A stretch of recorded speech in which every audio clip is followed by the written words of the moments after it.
radio for the masses. Headline edition, July 8, 1947. The Army Air Forces has announced that a flying disc has been found and is now in the possession of the Army. If the game is rigged, change the game. Game changer. I occasionally think how quickly our differences worldwide would vanish if we were facing an alien threat from outside this world. This is Fade to Black with your host, Jimmy Church, on the Game Changer Radio Network. I need your help to get to the year 1985. You're listening to Fade to Black with Jimmy Church on the Game Changer Network.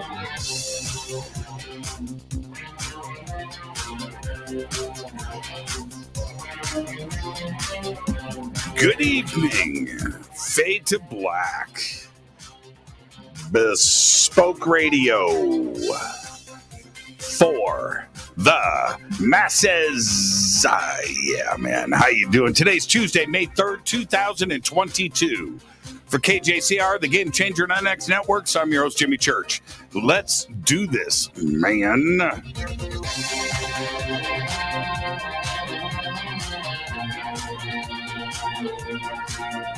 Tonight, yeah, it's happening. What a great week here on Fade to Black. Tonight, Jason Quitt joins us. And tonight, we're going to be talking about astral and lucid dreaming. Haven't done a dream show in a while. It's funny, my comment last night, nobody wants to hear about your dreams, but you want to talk about them, right? I talked about a dream last night. The robot dog. I'm going to talk to Jason about that tonight. And tomorrow night, right here on Fade to Black, Richard Dolan is here for the interview. Tomorrow night, Richard Dolan. And this is what it's so great. So last night, John Greenwald, the two of us on screen for the first time. And tonight, Jason Quitt and I on screen together for the first time. And tomorrow night, Richard Dolan and I on screen together. Yeah, it's pretty cool. Coming up, I've got, I want to give a shout out to Elise Spiegel. And Lee and I chatted earlier today. It was supposed to be for 15 minutes, right? This scheduled interview. And turned out to be like 90. Just a great conversation. And a part of the stuff that we talked about today is the X conference. And I will be speaking at the X conference. It's coming up May 13th and 14th in less than 2 weeks. I'll be speaking on Friday night. This is an online only event. And I'm going to give away some tickets and stuff for it this Thursday on Fader Night. But you can get your tickets and full info right now at unxnetwork.com. And then coming up next month, I can't believe it, one of the biggest events in the world is going down right here in Los Angeles. I'll be hosting Disclosure Fest, June 18th, one day only, Saturday, June 18th, right here in Los Angeles, downtown at the Los Angeles Historic State Park. In downtown Los Angeles, disclosurefest.org for all of your tickets and information. And then coming up this October, I'll be in Egypt with Billy Carson, and space is very limited. I want you to visit forbiddenknowledge.com for the schedule and all of the information. It's right there. Links for everything is in the description box below right here on YouTube. Our social media, we've got it over on our website. Everything, all of our sponsors, everything you need to know. KUNX, the X. Everything is over at jimmychurchradio.com. You can follow me on Twitter at jchurchradio. The sandbox is hashtag F2B on Twitter. And any questions or comments during the show tonight, post it right there at hashtag F2BQ. All right, all of that is simple to do. And I've got to do a little modification here. Just stay with me. I've got to do this, and then I've got to do this. So I've got all of my stuff straight. Now, Twitter is live to my right. Okay. I feel much better. I do. All right. Let's get to the breaking news. Crazy breaking news. And down in Argentina, paleontologists have announced the discovery of an apex predator dinosaur that measured 3 stories from nose to tail, and it eviscerated its prey with sharp, curved claws. You should see the picture. It's crazy. The 6-ton giant, the largest megaraptor unearthed to date, fed on smaller dinosaurs that it ripped to shreds with its talons before digging into their intestines. That's right. That's the press release. It lived about 70 million years ago towards the end of the Cretaceous period in what was then a tropical forest long before the Andes mountain range and glaciers took over that now define Patagonia. All right. Crazy. 6 tons. Apex predator, the top of the food chain. Well, coming up on May 15th, we will have a total lunar eclipse. It's going to turn the moon red, and all of this going down the night of May 15th. It will be visible pretty much all around the world, throughout all of the Americas, Europe, Africa, the Middle East, the Eastern Pacific, the South Pacific, and even Antarctica. I mean, Australia, New Zealand, everybody is going to be seeing this lunar eclipse. Now, I'm going to keep you posted on dates and times and the best way to see it and all of that. Okay, so just stay tuned. It's going to be incredible. Coming up in less than 2 weeks. Well, we kind of expected this. The press release came out today, the announcement. That's because the Director General of Russia's Roscosmos Space Agency, Dmitry Rogozin, I talk about Dmitry all the time, he has now officially confirmed that Russia will leave the International Space Station.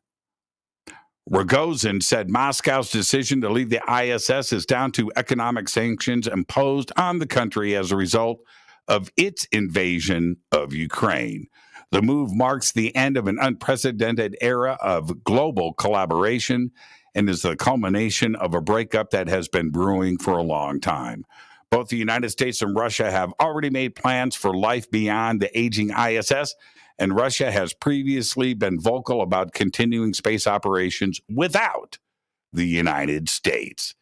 And right after that, China said, "Come on, Russia. Come on." I'm not making that up. So there you go. Let's get this show cracking. On this day in history, OTD, 1952, Joseph Fletcher lands the first aircraft on the North Pole. It was a ski-modified U.S. Air Force C-47. And then a moment later, he opened the door, climbed out of the plane, and literally walked to the exact geographic North Pole. Probably the first person in history to do so. Here's your Fader fact.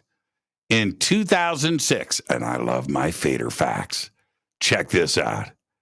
In 2006, William Shatner passed a kidney stone and then sold it to an online casino for $25,000.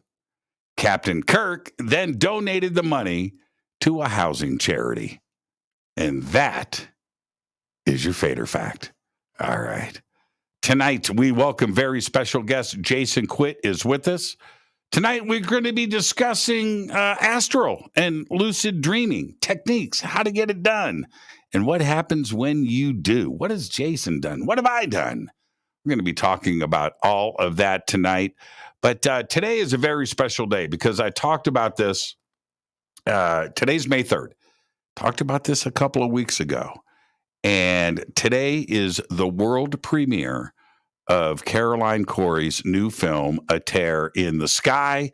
And now back with us to celebrate is Caroline Corey. Caroline, how are you? Hey, Jimmy, how are you? Thanks for having me back. Oops. A little bit of Whoops. feedback there. Okay. You got feedback? I don't have feedback. You're Oh, you're that's you're good you're then. good. You're good on this end. You sound wonderful. Cool. So we're celebrating. How you feeling? Amazing. Amazing. This is the first day and we're already number 3 on the iTunes chart. Top That's what I'm. documentary. Yes? Well, yeah, I expected this. It's a great film, Caroline, and just let me ask you about you personally, because most people don't understand how much work goes into a film, from an idea to concept, the production, logistics, casting, food, right? And then once you get all of that done, there's editing and graphics and music and post production and everything else, and you've got a date that is there on your calendar. It's a lot of work. How do you feel? It just must be amazing to have a world premiere. It does feel amazing. But it's like you put in so much work, like you're saying, that when it does happen, you're on this high, it's like, oh my God, oh my God. Finally, the world gets to see what you've been working on. And so it's like at the same time, excitement, exhaustion, so trusting the universe. It's all at once, everything at once. Can I Very ask you? rewarding though. Oh, it is. It is. It's so rewarding, which is my next question. And I'm being serious about this. Have you, or do you go and purchase your own film just to go through the process? Do you watch your own trailer on TV? You know what I mean? Do you go through the processes and do all of that stuff? I do. Actually, it depends. That after it goes out, I have a hard time watching my own stuff again because I've seen it so many times. So I don't, but I do go through the purchase process on one of the channels, or, it depends, because I have a lot of international audience. And so there's a lot of glitches that happen and subtitles and this and that. So I go through the process myself in case something comes up. And that's the only reason, really, not to watch my own stuff. Well, no, I do it because I'm excited. Oh, yeah. It's like, you're a band and you go and you release a CD. Go to the music store and buy it. Right? Yeah. It's But kind of we we're going to do a party and you're invited, by the way. So it was so hard to try to coordinate everything on the first day, which is today, which is like a Tuesday or whatever. And so, but we are going to do a release party. So you're invited. And then we'll get to see the film again all together. I can't wait for that. It's going to be so much fun. And for everybody listening, we've got the links up in social media. We've got it up in the chat rooms where you can go and check it out. Don't watch it during the show. Watch it after Fade to Black. And, that's a very fun thing after Fade to Black. When I'm done with this, I go and I watch a really cool documentary. I do that every single night after the show. And so everybody should do that. Get your knowledge on. Go and learn. This is a great film. Now, let's do a couple of teasers for everybody that are going to go and watch it. I will answer my question myself after you give me your answer. What is your favorite part of the film? What was your most anticipated part? What's your favorite part? Of course, the ending is insane. It's totally insane. I mean, nobody can figure this thing out. I think we stretched the imagination. We've added to the UFO mystery, if anything, and we may be onto something extraordinary as a scientific discovery. Even if it turns out to be an atmospheric something, the fact that it showed up the way we did, measured and recorded on multiple devices, different angles, triangulation, all this crazy stuff, that has never been done, whatever it ends up being. You have a really good in filmmaking. You always have three acts, right? Act one, act two, Yeah. act three. The hero's journey, the act one, act two, act three. And so Caroline specifically referring to the act three in the film, and it is pretty intense. But it's the act one and act two. The setup for that is done wonderfully, and you are able to go through the process of putting the team together. Michio Kaku's comments and Bill Shatner's comments at the beginning of the film are a perfect setup for everything. And you get that. Then you've got the act two where things are starting to happen. And then act three catches everybody by surprise. And it's perfect. It's a perfect film. Thank you. Yeah. And I hope people will appreciate also the production value. Like, I didn't want to just do a bunch of, capturing stuff and just slopping it together. I wanted to really, we are artists and we are filmmakers. So I wanted to really tell the story cinematically as well. So there's the human element of the Navy folks that go through the process. And then there is the setup itself, which is very, very expensive also, that kind of creates the bigger, it's almost like we've really went overboard a little bit with the setup. But I thought we had to go, we had to do it this way. Otherwise, it would just be another, UFO film. And it's the scientific approach, the number of instruments that we put together, the locations, the triangulations, the correlations of the data, the amount of data that we've collected. It's literally historic. And so because of that, and the anomalies we got on camera aren't the typical things. Aren't just the orbs and the little disc or the triangular thing. It's crazy stuff. And so that's why I think it's very different, and people definitely need to check it out. Well, haven't you always approached filmmaking that way? You've got the subject, but to me, you have always taken the cinematic approach to it and the production approach. You've always wanted to make sure that you have eye candy and that this is a cinematic experience. And certainly A Tear in the Sky continues your tradition of filmmaking.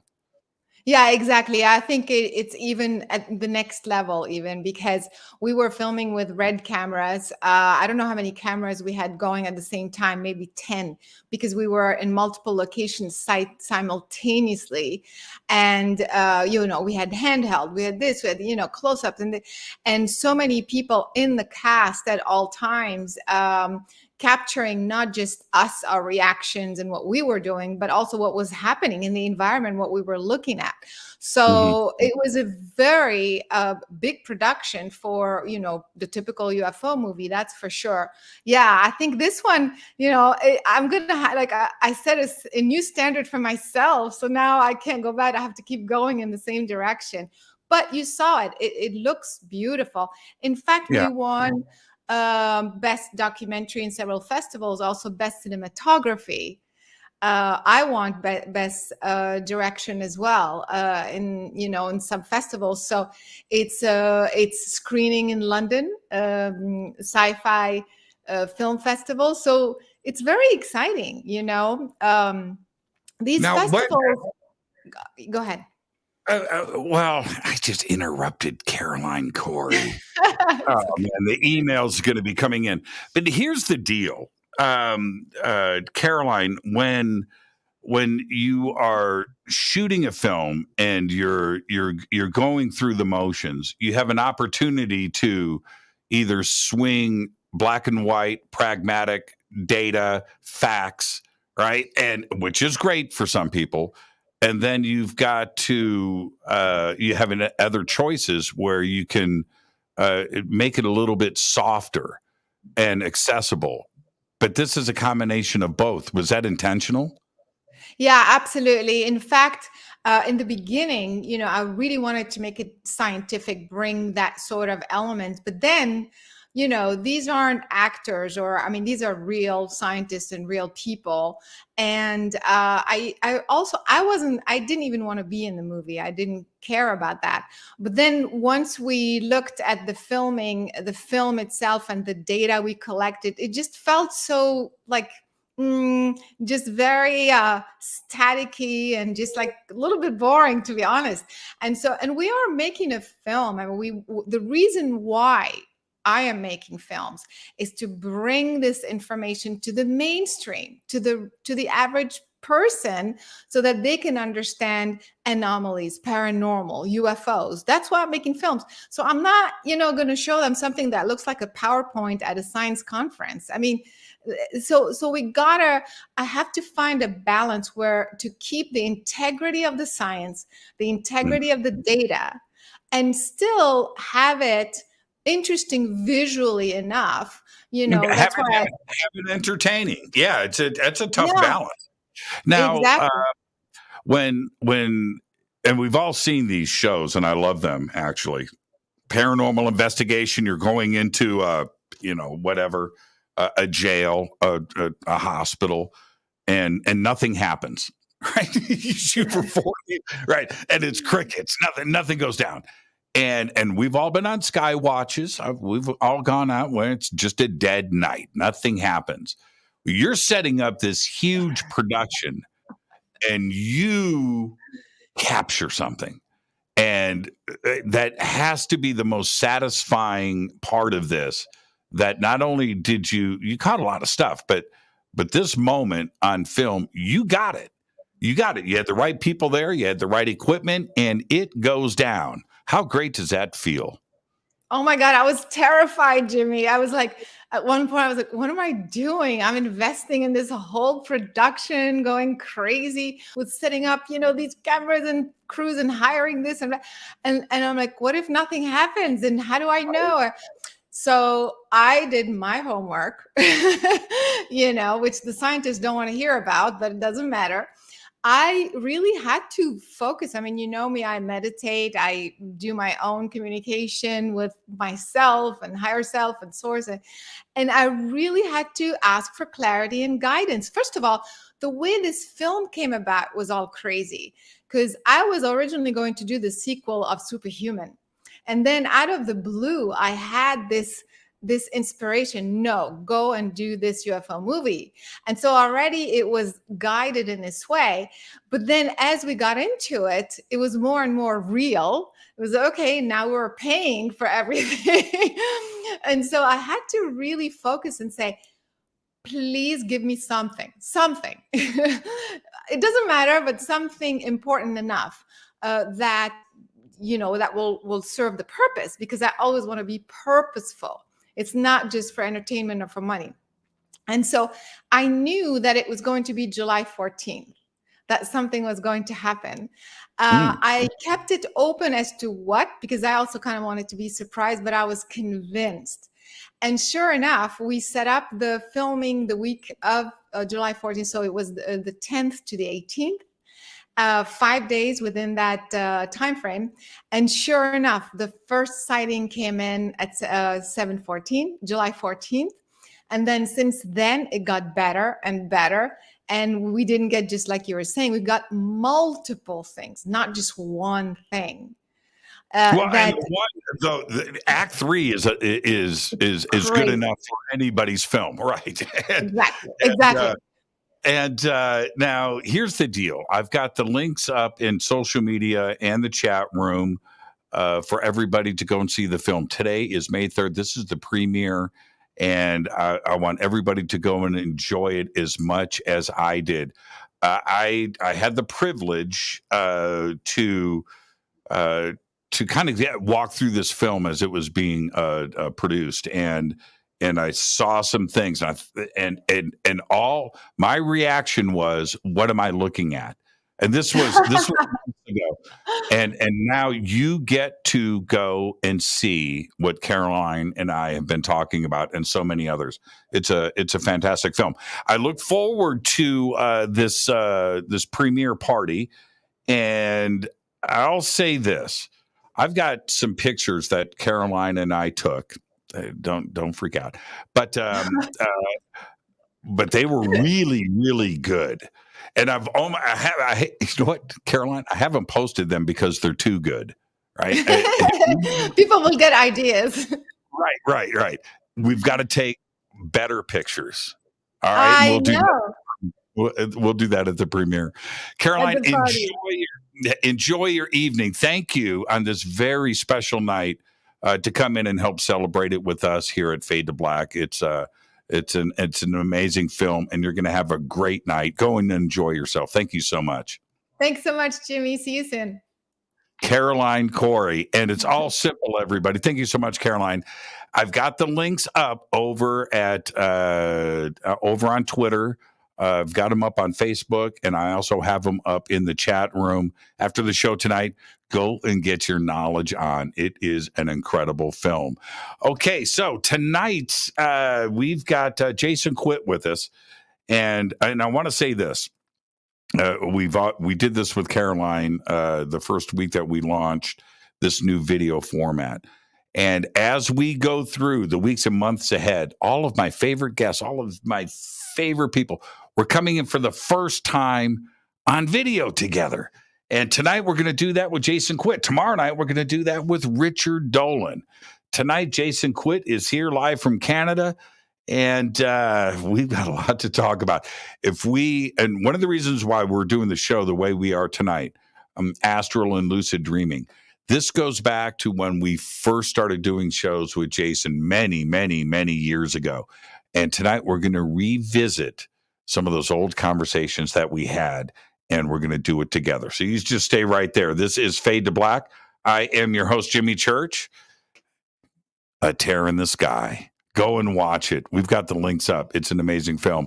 Thank you, Caroline. Caroline, go and enjoy your evening. I'm going to take a quick break, and I will be right back with tonight's guest, the one and only Jason Quitt. Stay with us. We'll be right back.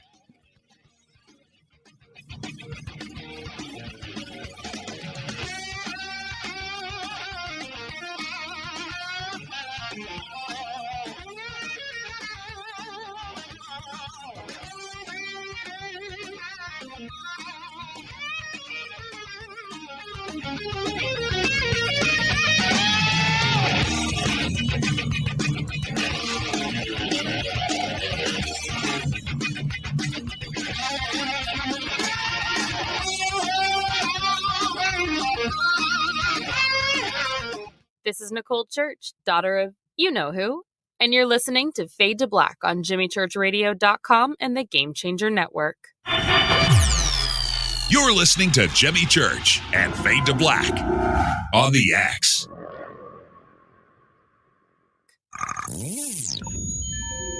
You're listening to Jimmy Church, Fade to Black.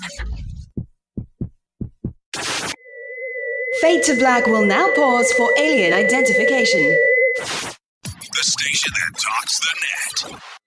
Introducing the Game Changer blend from Rivermoon Coffee that delivers a customized blend made specifically for the Fadernauts. If the game is rigged, change the game. It's a bolder cup with some bite. Game Changer is the coffee of choice for those that prefer an organic dark roast that is slightly lighter and milder, but it's still dark. With wild notes of pecans and chocolate, with a rich, balanced, full-bodied cup that is roasted to perfection for a great coffee to start your day, as an after-dinner coffee or anywhere in between. Artisan, small batch, roasted to perfection. USDA certified organic, all Rivermoon coffee is freshly roasted and packaged in the USA. Just go to rivermooncoffee.com or click on the banners over on our site and use the promo code F2BBLEND for 15% off of your order today. rivermooncoffee.com. This is the only way forward. This is Fade to Black. Make contact. This is Jimmy Church of Fade to Black, and you can get our podcast for just $2 per month. All you have to do is click on the podcast banner over at jimmychurchradio.com. Do you have an interest in the paranormal? Then you'll love the unxnetwork.com. The X is your streaming audio and video for everything supernatural, strange, and mysterious, like UFOs, Bigfoot, ghosts, and so much more. From hosts like Jimmy Church, Whitley Strieber, Micah Hanks, and Christina Gomez. Visit the unxnetwork.com show page for a complete list of all the paranormal programs you'll find on the X. Be sure to follow us on Twitter for updates at KUNXDB. Follow our Facebook group, UnX Network. Find the podcast on Spotify, iHeart, Audible, and Apple Podcast. It's time. It's new. It's the X. 9 out of 10 geneticists agree. Fade to Black is not your father's radio show on the Game Changer Radio Network. Hi, this is Rob Reiner from Anvil, and you're listening to JimmyChurchRadio.com. What's up? I'm Chris. What up? This is Kyle Massey, and you're listening to Jimmy Church Radio.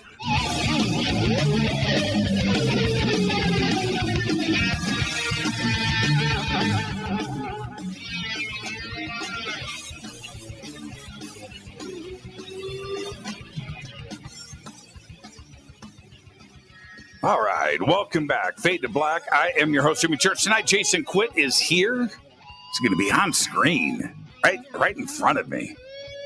Tomorrow night, Richard Dolan, same thing. And, wow. Lights are changing. I love it. It's because Jason Quitt is here. Tonight, we're going to be talking about Astral and Lucid dreaming, techniques, practices, who or what you may see, and what you might learn when you close your eyes. Jason is a graduate of the Institute of Energy Wellness, and he's a student of the Algonquin Shamanism and has been training and working with many teachers, shamans, and traditional healers throughout the world. He's also the author of many books, including The Egyptian Postures of Power, that has just been updated and re-released, and it's available on his website or over on Amazon. And, of course, his website is thecrystalsun.com. And I would like to welcome back to Fade to Black, Jason Quinn. How you doing? What's really amazing is that, this is the first time that people see me on video. I've been hiding from the public for how many years? And now they can see me with you on Fade to Black. Did you shave? I missed a couple of spots. Man. After all these years, and it's great to have you back. And of course, we just did Quitspiracy a couple of months ago, something we haven't done in a couple of years. And the Quitspiracy thing,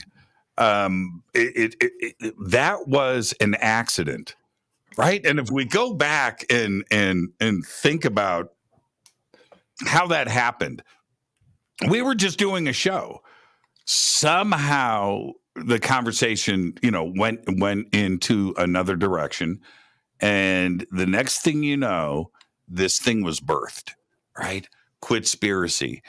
And I don't know how many Quitspiracies we ended up doing over the years. Do you have any idea? I've lost count. People remind me. I think it's at 10. Right, yeah, 10. I think it's at 10.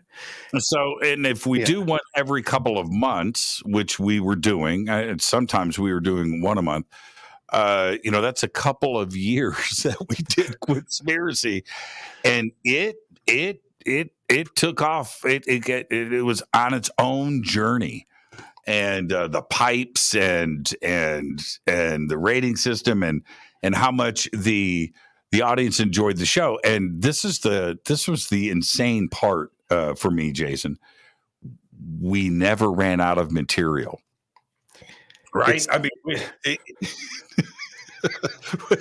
Well, what people don't know is that off air, we would always talk about different conspiracies. Right. And we'd always say, oh, this is bullshit. Oh, sorry. This is not good. And then this is, comes from here and there. And we're like, why aren't we talking about this on air? But this is just the way we were. So it was like taking our conversations that were off air and putting them on air, which I found quite amusing. And I feel everybody else did as well. And this is, the funny part about that, and I'm glad you bring this up because this is for the audience. They need to understand. Jason and I would get into these conversations and go, wait, stop. Let's just talk about this on the air. Let's stop right there. And that's how we handled it. We had, so we had these little, what do you want to call bullet points, right? And that was it. And then we left everything else for the show. And it was awesome, man. And we're going to continue doing it. Everybody, it's far from over. And here's the thing. Tonight we're going to talk about dreaming, but I love a good conspiracy. I really do. And this goes back, I don't care about my age. You hear these stories and you go, what? Really? What? And that's it. I love that. It's even crazier when elements of a conspiracy are proven, right? And I've been doing this for 40 years. I'm 58. I've been into conspiracies since I was probably 8 years old. And just because a conspiracy isn't true, parts of the conspiracy that make it sound true actually happened. So there's a lot of truth in conspiracies that you can actually pick apart and say, actually, let's go back in time because this actually happened somewhere else. Mm-hmm. Yeah. When I'm like 21 years old, right? 22, 21. I'm living in Pasadena, 85, 86. Right when the whole crack cocaine thing is taking over the country, right? And certainly in Los Angeles, it was like a crazy time. And one of my roommates said to me, now you got to remember, this is almost 40 years ago. Okay. And so this is the conversation going down in my house in the living room. Hey, Jimmy, crack cocaine was the CIA, and the CIA brought crack cocaine to Los Angeles. And I was, come on, man, right? and it was just too much for my brain to handle. Years go by, 10, 20, 30, and then I find out it was true, right? I was like, oh my, what? And it was one of those revelations in my head that, and goes back to when I'm a kid. When you're 20, 21 years old, you're influenced by so many things. And that mere suggestion of that was something that stuck with me forever. And then I find out that there were elements to this story, to this conspiracy that was being talked about at the street level in Pasadena. And then it turns out that they were right. How crazy is that? Is that when a conspiracy really messes with your head? Well, it just kind of shows you that there is an element to our society that is hidden from us. And as you're talking, I'm trying to figure out what was the first conspiracy that I heard of, and I think it was the JFK assassination. Sure. Obviously, I was much younger when that happened, so obviously I wasn't born yet. But that kind of got me thinking. Could that be some type of government conspiracy or cover up? And then you get into the History Channel stuff, and that kind of leads you on this journey that there is elements in our world that do conspire behind the just conspire against the general public, and you will never ever know unless it is leaked out or comes out in government documents. Yeah, the JFK assassination, all of this. When I was growing up, I mean, that was already, 10 years after, 1973. I was born in 63. I was born a month before the assassination, so I was a month old. But by 1973, I'm 10 years old. This was a subject of conversation. It was already well in play. And most of the people that were doing the research into this and talking about this in 1973 all lived through it. These were people, this is only 10 years after. It would be like, here we are in 2022 talking about something that happened in 2012. These are fresh memories. And that conspiracy talk about JFK was already soaked in to Americana. It was a part of us, and I don't think it's ever going to go away, Jason. I really don't. No. So we will have to do Conspiracy 11 and go over some of these other things. No, Jason. No, we're going to do Quitspiracy tonight. All right. Let's start. You got your pipe? Your pipe? Where's the lighter? Now,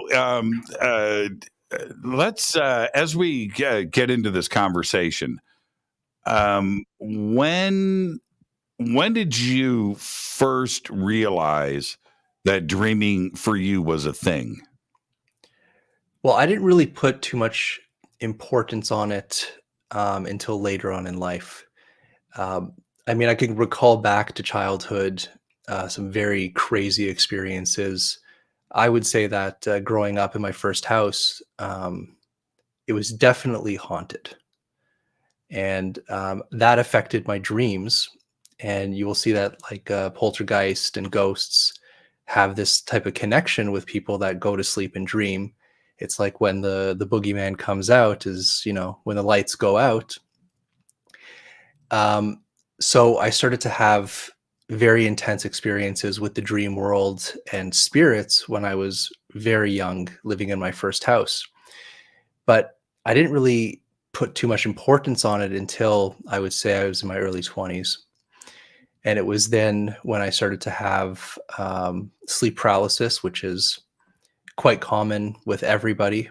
I think every person on the planet will at least experience sleep paralysis once in their life. And that's when basically you wake up and your body is frozen. Your mind is completely awake and aware, but you can't move in the bed. And this is usually accompanied by a pressure, a feeling of somebody or something crushing you, that you can't breathe. Or you can sense something is in the room with you. So it is quite a scary experience. And that experience is what actually led me into this whole dream world that I was not expecting to enter at all. I didn't know it existed. And then it reminded me of all the things that happened to me as a child. And then just the doors of perception opened after that. Last night, I was just sent a book, and I don't remember the title of it. I don't want to mess it up, but maybe on Thursday I'll have it in the studio and I'll show everybody. But anyway, so I'm in this chapter in this book that was specifically talking about sleep paralysis. And one of the points that this is professionals wrote this book. It isn't where do I want to from somebody in our community. Maybe it's an academic book or yeah. I just said professionals. Well, we have professionals in our community too. That's not what I mean. But this is like written outside of our community, But one of the points. So I'm going down. Because I had my own, only once, a sleep paralysis thing that happened with me. Now, let's shelve that for a second. Let's put that over here. But they said that everybody in the world will experience sleep paralysis at least once in their life. And you just said this. I read this last night. And they did say, okay, so there was a couple of other points in this, and I was going back and thinking about my own experience, that many experience pressure on their chest and difficulty breathing, something that you just pointed out. They also said that because of the adrenaline rush and the panic that happens with sleep paralysis, and they said that it lasts anywhere from a few seconds to 10 to 15 minutes. I'm not okay. So anyway, that when all of this excitement is going on, that lights are appearing in the room, and that it is real because of what's happening inside of your eyeballs, right? There's something that's happening, and that people see this. And I found that just absolutely fascinating, how you're going through this panic attack, right? You're going through your difficulty breathing, you can't move. And then all of a sudden that's going on. It's got to be frightening for most people to go through this when they don't know what is going on. And if you could imagine, like you said, 10 to 15 minutes, a couple seconds to 10 to 15 minutes, when you are stuck in your body and you're paralyzed, unable to move, you can't scream for help. Your body becomes your coffin, right? You're screaming in your mind to wake up, to move a finger, to get out of this experience. And you're right, the adrenaline, the panic is so much, because you know how you see those movies where someone's in a coma and you're like, man, are they awake? Do they have consciousness? What is their experience being in a coma? And when you're stuck and locked in your body and your body's completely unresponsive, you're freaking out. Like, am I in a coma? Will I ever wake up? I mean, it's quite terrifying to be in that experience. And normally, I had read this last night. Again, it kind of feels similar to my own experience, that sleep paralysis occurs most often in the state of between deep sleep and awake. That's when it happens. So you're coming out of a dream, right? You're in deep sleep, and then you're awake, and this happens. It happens immediately between the dream state and when you are fully awake. Again, a terrifying time for this to happen. Exactly. And the thing with sleep paralysis is that, what they say scientifically is it's a mechanism with the brain. It's the chemistry, so that when you start dreaming or lucid dreaming, you don't physically act out the dreams, which I can completely understand as logical, and it makes complete sense of that's why it's there and that's how it operates. Now, you just said it right there. It's in between waking and sleep. And we go on with our lives thinking that there's just life, awake, and sleep. We have these two states. But we do many things in our waking life. Most people don't realize we do many things in the sleep world, in the dream world as well. So we have this other life, and I just, for fun, calculated I'm over 40, or I am 40, a little over 40, and I calculated if I sleep an average of 8 hours a night, already in my life, I've spent about 117,000 hours of my life sleeping. So that's a huge part of anybody's life that we spend with our eyes closed sleeping, but we don't really give it that much thought or importance anymore. Ancient times, sleep and dreaming was extremely important. Today, we just kind of go, okay, we're tired from a long day, I'm going to sleep, watch some TV, go to sleep, But dreaming is very important, and there's many, many stages of dreaming. And like you said, the state that's in between. Now, because this started happening a lot with me, as in when this when sleep paralysis started to happen, it was an ongoing thing. So I would have it maybe once every couple nights. And at first it's very terrifying because obviously you don't know what's going on. You don't know what's happening to you. But the more it happens, the less fearful it becomes, and you become more of like an observer in the mix of this. And I find that there is a space. If you meditate, you can find this space, and you can put yourself into sleep paralysis, and you can be completely awake, and you could have this out of body experience using the sleep paralysis as the mechanism for out of body experience. Take me through the process. Okay. Is this something that I can jump into and do this right after the show tonight? Or does it take practice? It takes practice, but I don't think that it's entirely up to us unless we've built that muscle. Got you. Because, when we're talking about this experience in general, people look at it as like some type of superpower. Like, okay, I'm going to leave the body and I'm going to go fly to the moon and have all these experiences. What you are doing is, when you leave your body, you are actually initiating yourself into the death process. Okay, I don't say that lightly. Many people don't talk about this, but in ancient times, in initiations and rituals, one of the main rituals is to experience death while you're living. And by doing that, you're opening the door, you're understanding the difference between life and death.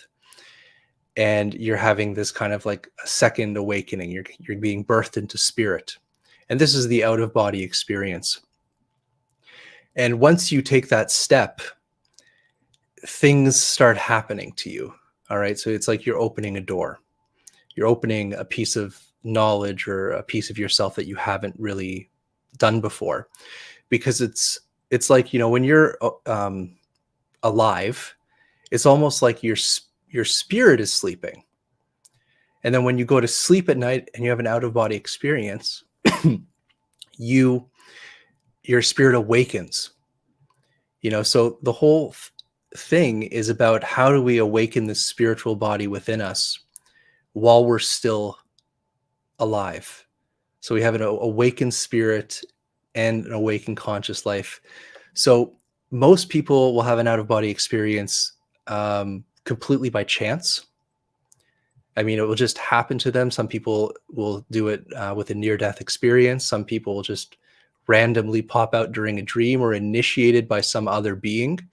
Many people report a being in the bedroom that actually causes the sleep paralysis. It causes the out-of-body experience. But there are practical things that you can do, Jimmy, that you could practice to leave your body. And I think the best thing is just meditation. By calming the mind, calming the breathing, once you start to meditate, you are entering that state between waking and dreaming while you're awake. And the more you do it, the more that spiritual body, that astral body, starts to shake loose, and you're able to kind of push it out. But you have to feel it. It's not a mental projection. You can't just think in your mind, I'm going to leave my body, and it happens. You have to have the right conditions. You have to put your body in the right conditions.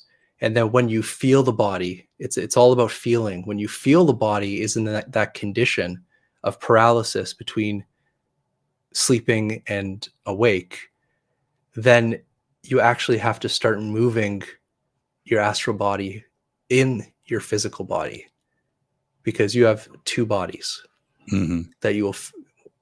And once you start to move that other body within you, you have to literally shake yourself out. It's almost like you have to kind of break the shell of the body. It's like cracking an egg. Okay. You have this other body within you that you're awakening and growing. And then you have to break that shell, which is the human body, and then you come out. It's the best way that I could describe that motion. But there's many ways of doing this, but it all comes down to feeling and sensation and focusing on the mind on how the body is going down into other levels of sleep or consciousness, and knowing at which level is the level where you can awaken the astral body. When we're going to take a break right here, and of course we can pick up when we come back. At the moment that the egg is cracked, is your I'm saying this in a literal sense. Is your back to your body? In other words, are you turning around and looking at yourself, or is this a complete forward vision? Well, I would say the best when you're laying on your back, it's the best to leave your body. It's the easiest. But at first, you can just kind of look around. So it doesn't matter your position in bed. You can actually, it's almost like you stick your head out of your body and you could look around. It's about a 360 view, and you could zoom in and out of things. So it's almost like a visual projection where your eyes could literally be in the pillows, but you can visually see around the bedroom, right, and check things out.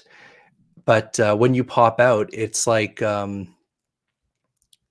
it's all different ways. Like I've gone down, up, sideways, horizontally. But at first, the first time it happened, when that cracking happened, it was straight vertically up, where I can see my body laying on the bed, just like in near-death experiences that people describe. Right. Yeah, and if okay, so I'm looking at the clock. If you're on your back, right, and so now the back of your head is looking at your body. But if you're on your side, right? What if you know what I mean? And you pull back, now you're looking at yourself. So do you realize that you are now astral, right?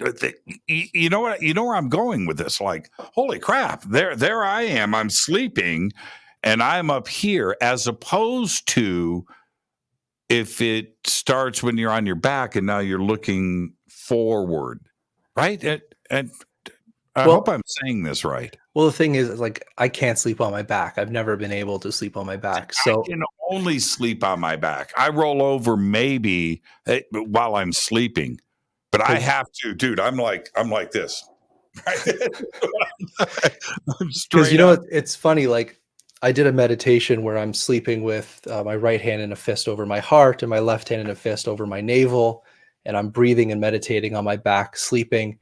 And I did it popped myself out of my body, and I came out like the vampire films, you know, when the casket opens and they just kind of stand up vertically out of the body.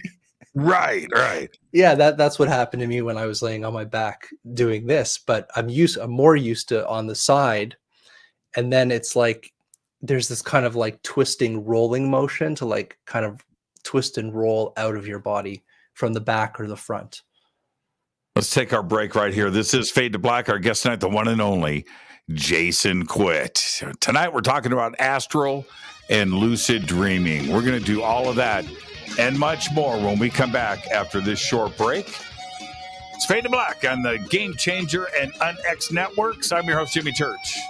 We'll be right back after this short break. Stay with us.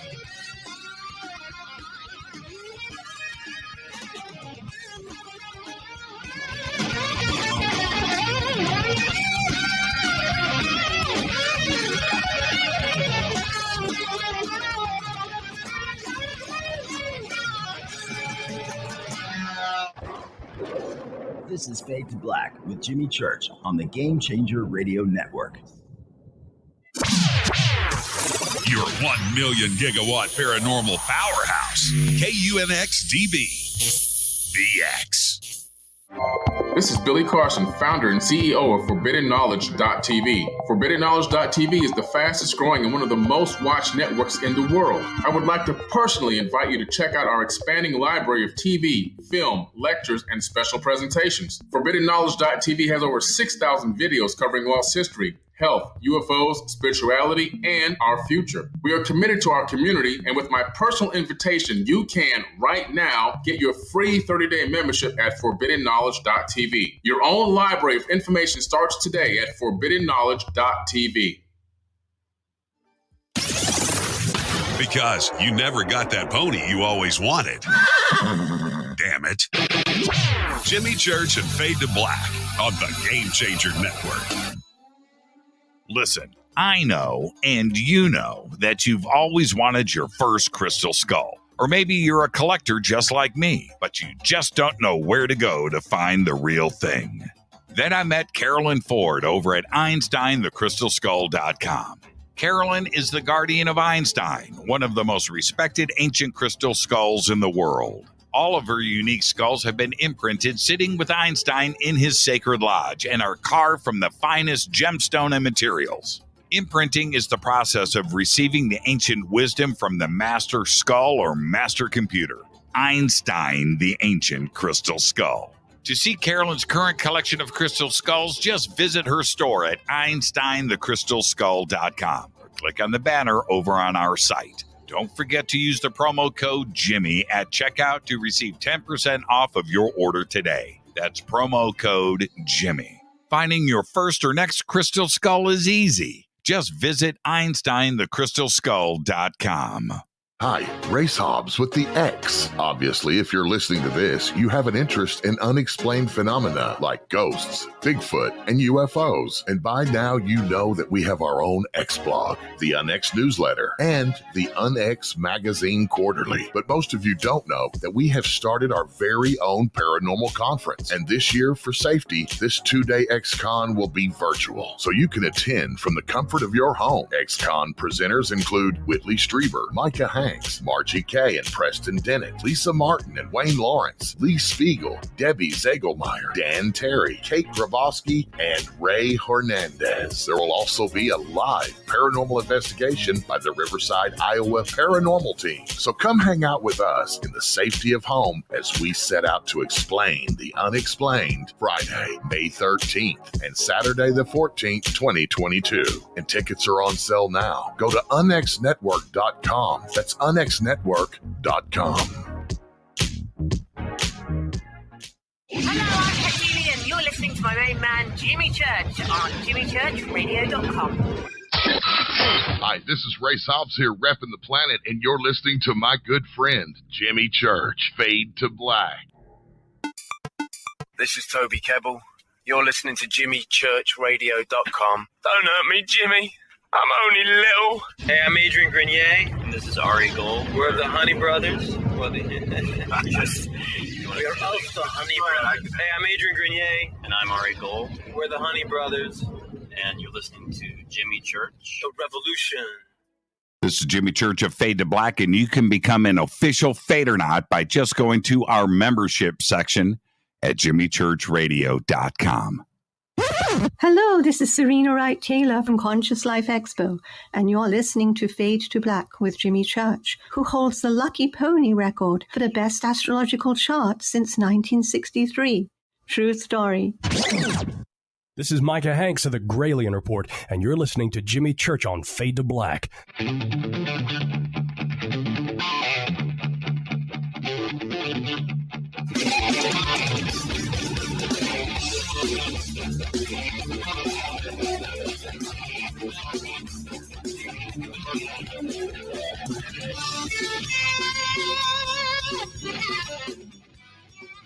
Welcome back. Fade to Black. I'm your host, Jimmy Church. Tonight, Jason Quitt is with us.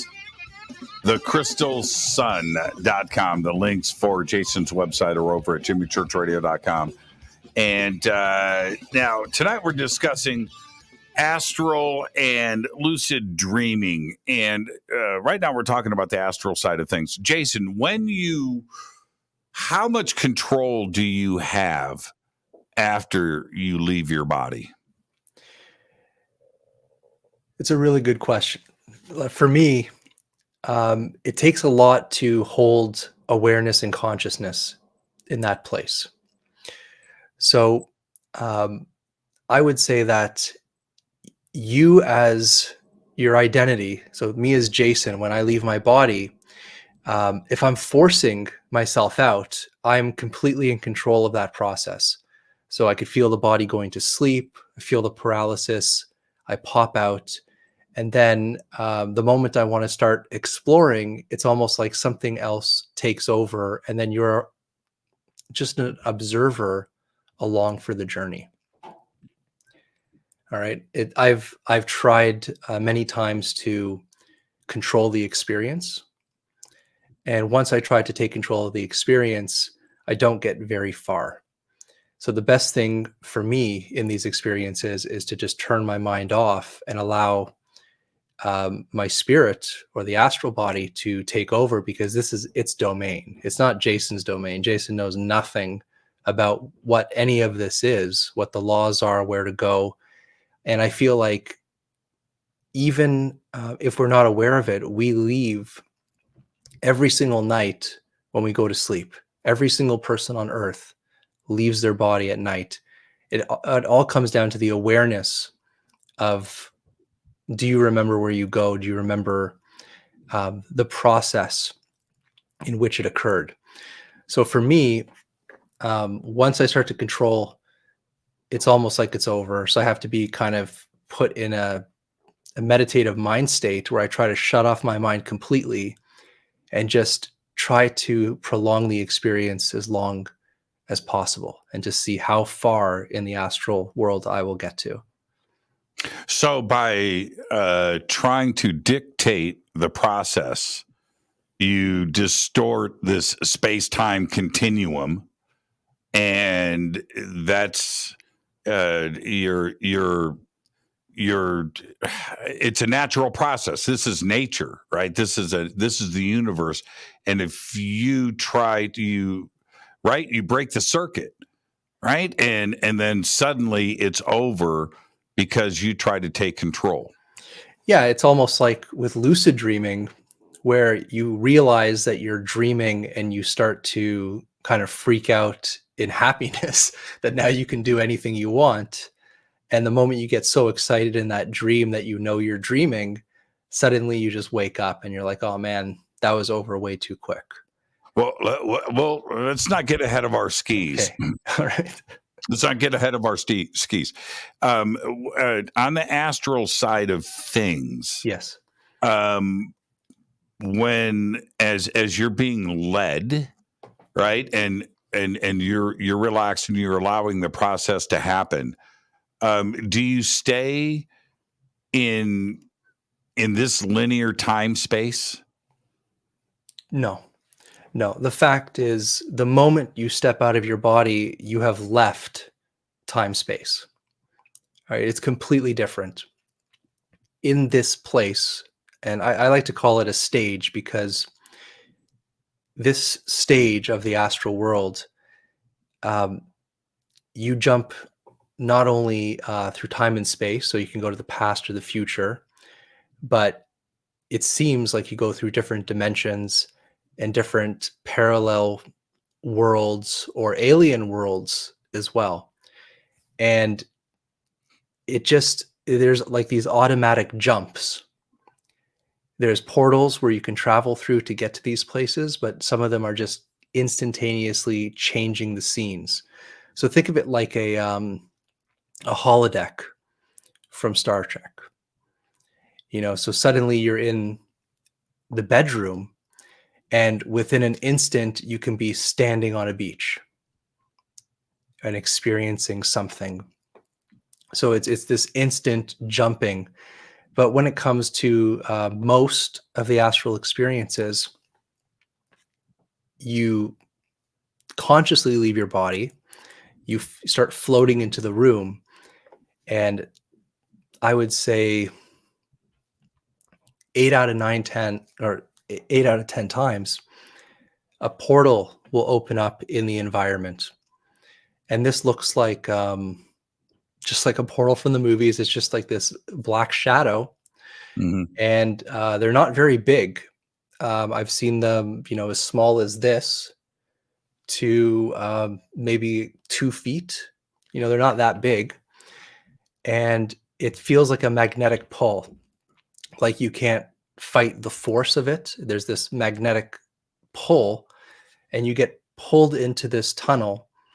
And it's exactly the same as what people talk about in near-death experiences. They get pulled into this tunnel, and then you can see a light at the end of the tunnel. And you're flying through this tunnel. And I could describe the inside of it. When you have static on a TV? Sure. Okay. If you did a negative of the static, so it's like black static, and it sounds like white noise. So you have the white noise, and it feels, or the sensation would be of the sound is like wind blowing past your ears, even though you don't have ears. That's what it's like, this intense wind sound blowing by your ears with this static white noise occurring. And then you come out the other end of this portal, and you end up in wherever you end up. Most of the time it's in space, so you see the stars. So it's like you're flying among the stars. And I think that's why they call it the astral body. Astra as in star body. So you're flying through the stars. Right. And you go into other planets or other solar systems. And I personally feel, and this is from my own experiences, is that we live in multiple places at once.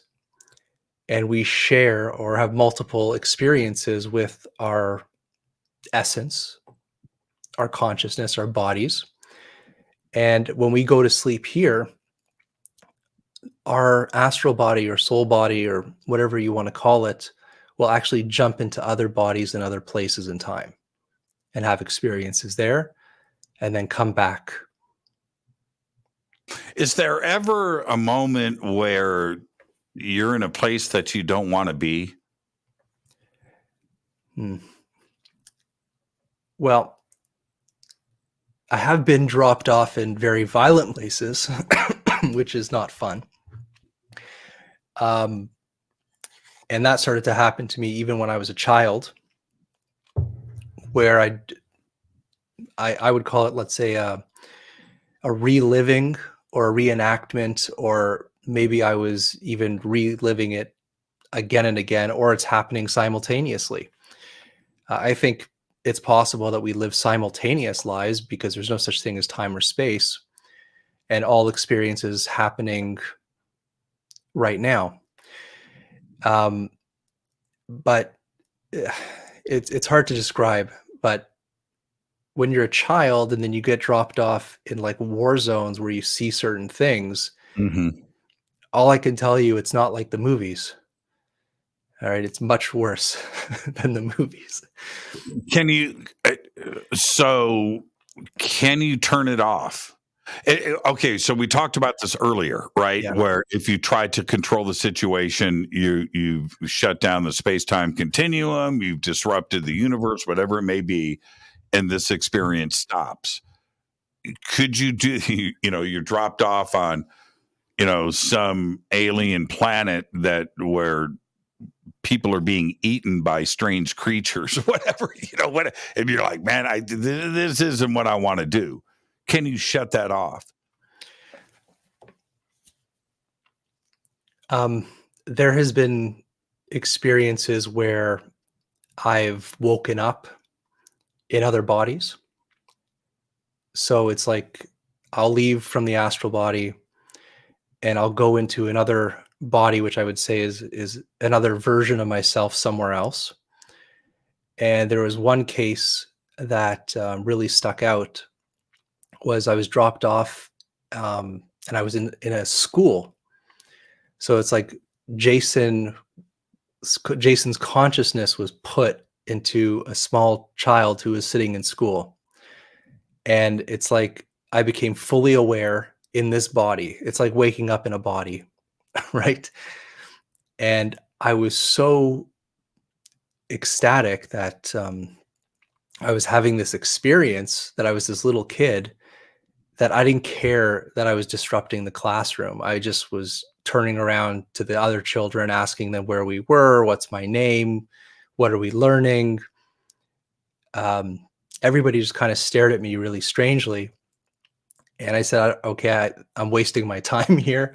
And I ran out of the class, and all I could think of was, I have to find the library. I have to see some type of books. I need to know where I am. And then I got yanked out and taken right back and put in my own body, and then I woke up here. Because you wanted to go to the library. I think right? I did. I think I disrupted somebody else's life. Yeah, very interesting. And now, did you have this astral experience as an adult, living as a child? Or did you have this experience as a child? No, I had this experience probably in my late 20s. As a child? Wow. And then I was taken and my consciousness was placed in this child. So I had that very strange experience, which has not happened. That was a very rare occurrence. Usually if I would go to observe something, it's almost like you can go and observe through somebody's eyes or observe above the scene of what's going on, but never able to really change or interact or do anything of that nature. No. Do you ever have somebody lead you through this or guide you through it, or is this always an experience that you're by yourself? It's always been by myself. I've had no teachers, but I would say that the astral body itself is the teacher, and there's other beings that accompany you on these journeys. No, that's my question. Yes. So there are, well, they don't like teach you in a sense of teaching you. It's more like knowing through experience. And they will put you into situations, just like initiations, where you get dropped off or an entity comes to you and they allow it. They want to see how you react in those situations, and you have to kind of learn how to deal with whatever's in these worlds. And that's the thing that most people have to understand, is that you're not alone in these worlds.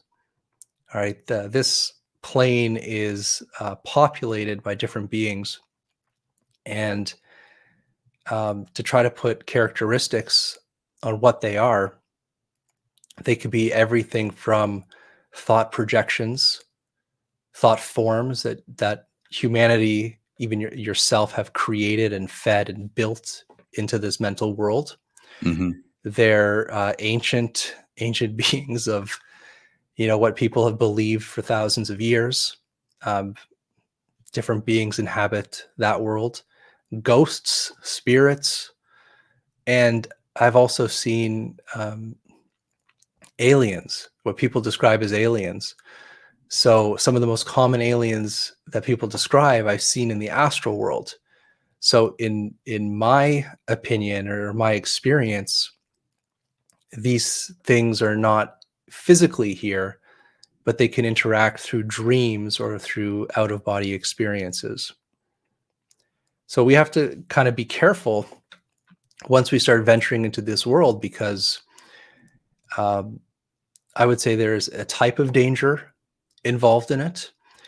But then again, it is part of this initiation process where you need to kind of face your fears, learn that these things are connected to you.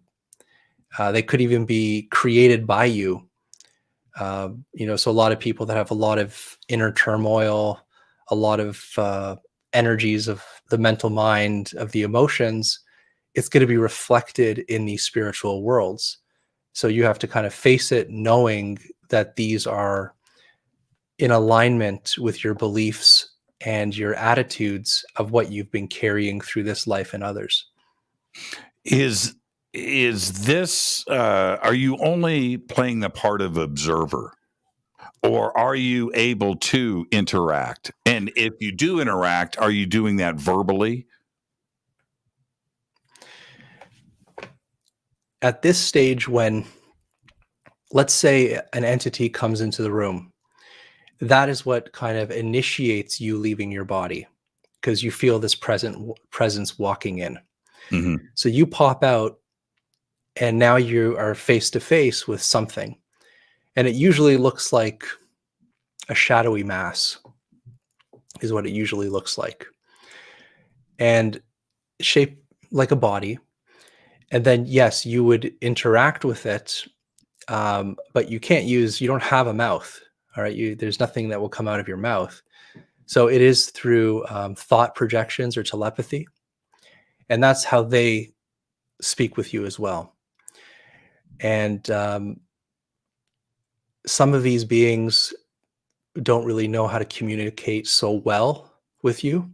Mm-hmm. So you can get kind of visions that are more like archetypal visions that to try to make you understand what they mean. And the thing that really gets me is that a lot of the times when beings will use telepathy, they don't have a unique voice. So they use your own voice. So it's like I'll hear myself talking to me in my head. So you'll see the being in the room, but you'll hear through telepathy your own voice talking to you, which is very interesting. The voice in my head. Yeah. And now the other part. So I'm going to speak in hypotheticals here for a second. Just freedom of thought. You astral travel to a shopping center. Okay? You're at a shopping center. There's other people around you. At that moment, I just picked a shopping center. It could be anywhere, but are they aware of your presence? No. And I've seen many shadow beings. All right. It's like the astral world. It's like almost exclusively the shadow beings. And also, when you leave your body, I believe you look, in some cases, like a shadow being, because I've seen, and this is also very strange. So, and it could be thought forms as well, because I've seen these shadow beings come back at night, and they'll come back to the bed and lay down on top of me and go inside like I'm the home. So I don't know where these things go or what they do. All I know is it's part of me, and it left during my dreaming hours, and I was aware that it came back and it went back to me. And I remember the story of Peter Pan. His shadow just had its own life and did whatever the shadow wanted to do. Right. And it's like I've seen that so many times in my own journeys, that these shadows, it's like they have no personality. They don't talk to you. They don't do anything except they just go do whatever they do, and then they just come back with no information, no nothing. I've never gathered any information from these type of beings. When we are doing this, let's go back to the shopping mall. Yes. Okay, let's use that as an example. That environment, you're there observing. They don't know that you're there. Is that a real place somewhere else? Is that, whether it's the multiverse, a parallel world, another dimension, whatever you want to call it, but is that real? I would say in some cases it could be absolutely a real place. Right. And in some places it could be some type of archetypal vision that you can be shown to get a message to you for. A holodeck type of thing. Okay. And this is why I'm asking. Yeah. All right. So Jason Quitt is at the shopping mall. He goes through the food court, and there's a family eating some food. And Jason Quitt, playing part of the observer, just kind of walks by and knocks a cup off the table. They don't see you do that. Now, if that's a real place, then something paranormal has just happened. Yep. And you know what I mean? Because they can't see you. And if in this 2D world, right, and I'm sitting in here and suddenly this pen, flies through the air, is that somebody that's astral traveling and goofing around here in the bunker? I've heard stories from different yogis that are able to do that, or different masters who are able to do that. I have too. But I also want to put out another possibility that sometimes the planets, the electromagnetic fields of the sun, the moon, the electromagnetic fields of the earth, sometimes there will be a shift in that magnetic field, and possibly people that have lived maybe hundreds of years ago in that same location as you somehow get merged for a very short amount of time. So it's almost like you can see an apparition of somebody standing there and then they're gone. And then you can say, well, was that a ghost? Was that something? It could have been somebody living that had this kind of momentary shift into our perception and us into their perception through time and space. So I've heard many reports of, people, let's say, looking across the lake and seeing like a ghost boat, something from a very long time ago, or a cemetery that looked brand new, and then they looked back and there was no cemetery. Mm-hmm. So there are these kind of shifts in the electromagnetic field that kind of reveal another time where there could be an interaction. But I also think that I've never experienced me doing what you're suggesting as like hitting over a cup. I don't think I've ever been able to do that as an astral body. I don't think it could happen. I don't know. I've heard stories, but I don't know. But when it comes to ghosts or poltergeists, I really think the magnetic fields or the psychic energy of that place, or even the people that are in that place, they can use that energy field to manifest stronger in the physical world, to move things or to cause something happening. It would come with practice. Jason Quitt's going to go start knocking over cups tomorrow. This is Fade to Black. I am your host, Jimmy Church. More with Jason, Astral and Lucid Dreaming, right after this short break. Stay with us. This is Fade to Black.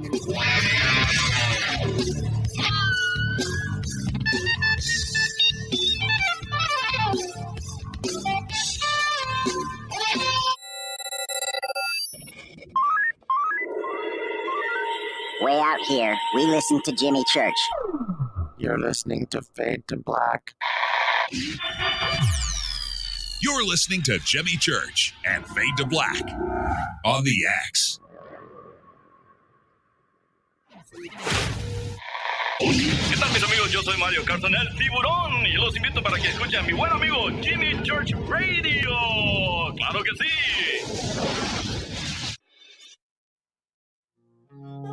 This is Jimmy Church of Fade to Black, and this year, June 18th, 2022, the Disclosure Fest Foundation presents the Mass Meditation Initiative. It's Saturday, June 18th from 10 a.m. to 10 p.m., one day only at the Los Angeles State Historic Park in downtown Los Angeles, California, right next to Chinatown. I'm hosting the event again this year with music performances by Trevor Hall, The Desert Dwellers, pour on ghee, and many, many more on 4 separate stages. There's 16 stages in total, over 30 acres in downtown Los Angeles, with vendors and tents and presentations and workshops with Billy Carson, Adam Apollo, Lori Spagna, Laura Eisenhower, Brad Olson, David Palmer, and many, many more. It's all simple to do. Just go to disclosurefest.org for all of your tickets, information, and a full schedule of the day's events. Again, disclosurefest.org.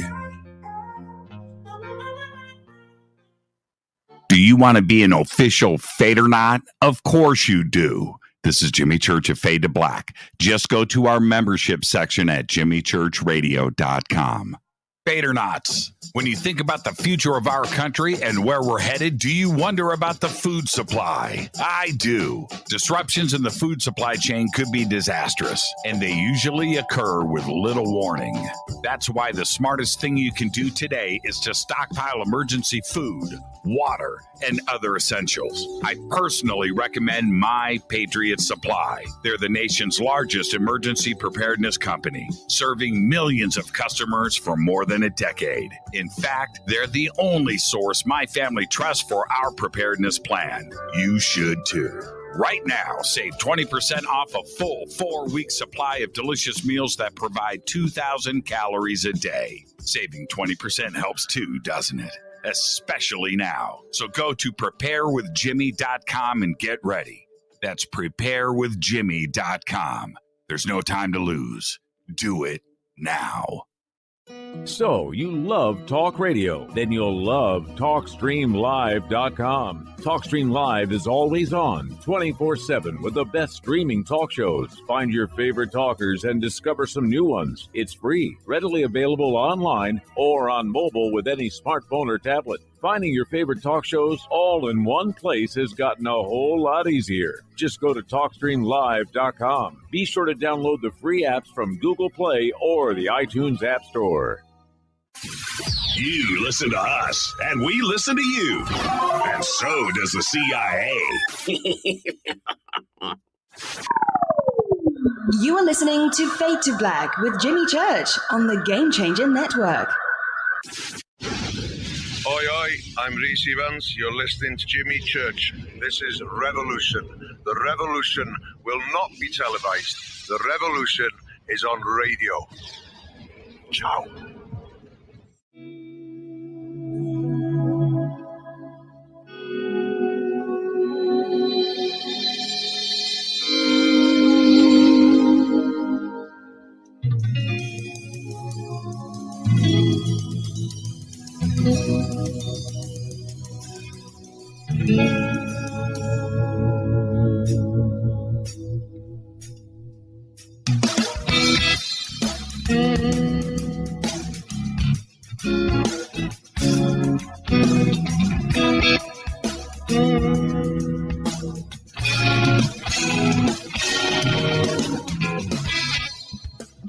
Welcome back, Fade to Black. I am your host, Jimmy Church. Tonight, Jason Quitt is with us. We're talking about astral and lucid dreaming tonight. This is one of my favorite subjects.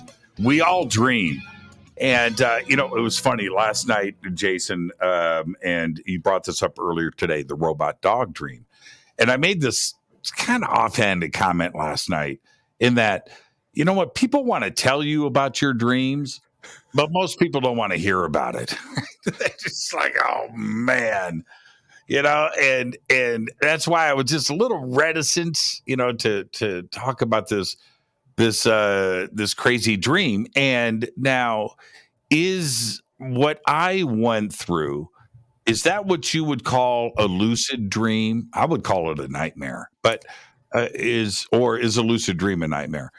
Which is different from an astral dream and astral projection. So what is the difference? What is a lucid dream? Well, I would say that a lucid dream is when you're having a dream. It could be a normal dream, but then it becomes more vivid. And once it becomes more vivid, then you realize that this is a dream. So it's almost like you wake up as Jimmy in the dream, and now you can take over the dream and do whatever you want. So it's almost like you're a witness in the dream, like you're just going through the dream and suddenly you realize, wait, I'm dreaming. And then you go away from the script and then you take over, which is a lot of fun for most people. And usually what happens is the person gets really excited that they're in control. And it's like, if it's the dream world, you can do whatever you want or manifest anything you want. So you start kind of trying to do all those things. And usually once you get excited that you're doing it, you get yanked back and wake up or go back to another dream. And just a regular dream is, I would say, it's the subconscious mind picking up pieces of your day and processing it. And then when the dream is really vivid that you wake up and remember, it's usually the subconscious or the higher spiritual essence of who you are trying to deliver a teaching, a learning, something with archetypes, or even straight messaging. You may get a visionary message in your dream. So that's the difference between regular dream, messaging, processing, dreaming, and lucid dreaming. Before I even understood what lucid dreaming was and that like this was a thing, I had developed over the years, and this has been going on for a long time for me, probably 20 or 30 years. I learned that I could control my dreams. I could pick my dreams. Before I go to bed, I'm like, you know what? Tonight I'm going to go here. And I would be, over and over again, go into these dreams and start. And this is how, this was my technique. I'm going to share this with you. And I may have discussed this with the audience before. I've talked about this live publicly. This is how I force myself to sleep. I close my eyes, I'm walking, and in the distance is a house. And in my case, it's always a one-story house. I can't explain that part, but that's what it's developed into. Brick, one-story brick house. On the side of the house is a window. And I walk up to the house and I climb through the window. Window's black. When I successfully, because it takes a while, but when I successfully enter the window, I'm sleeping. Now, before I do this process, I know where I want to go. Okay, there's a specific, I'm not going to get into that, but there are specific, dreams that I like to repeat. So I know where I want to go. And when I climb through that, when I make it through, when I finally do, I'm exactly where I want to go. I developed this on my own. Does this sound like something that other people do, a similar process to control your lucid dreams? What do you do? That's what I do. For me, I've never tried to control. It always just kind of happens spontaneously. But what you're describing, it's actually like a self-meditation, self-hypnosis. And that sounds actually quite advanced that you can do this. Most people don't even remember their dreams. For you to even take that journey, and it does sound like a shamanic journey. When you're doing a healing or a journey with people, what you do is you tell them to close their eyes, and you could pick different methods. Let's say if you're doing, Native Americans, you say, okay, you're in the teepee with the fire, and you're following the smoke up through the teepee, and once you get the smoke out the top of the teepee, it's your spirit is with the smoke, and now you can travel where you go to the upper world. Or the other technique is you're sitting under a tree. So see yourself sitting under a tree, and you basically become the tree, and the tree itself pulls you out of the body and takes you on that journey to the upper world. So the technique that you're describing is identical to that. It's identical to that. And what's your process? My process is actually completely zoning out. So I try to let go of everything, slow my breathing down in let's say a lying meditation. So I'll be lying in the bed. And I like to put my hands on my body so I could feel the heat start to build up in the body. And that relaxes every muscle and tension in my body. And anytime a thought will come up for me, I'll just let it leave, let it process out of the body. And then that's usually when I just end up in a place or a dream where then I could navigate it, or it's a lucid type dream. And I also want to say, in ancient times, in many cultures, the dream world was the first stage of the spirit world. Okay, so it was given a very high level of importance. The dream world was your access to the spirit world. Now, how deep you went in that dream or dream experience was how deep the spiritual world allowed you to enter. So for you, it sounded to me like you actually were able to consciously guide your mind into your subconscious and pick what series of events you wanted to go through to help with the processing of information.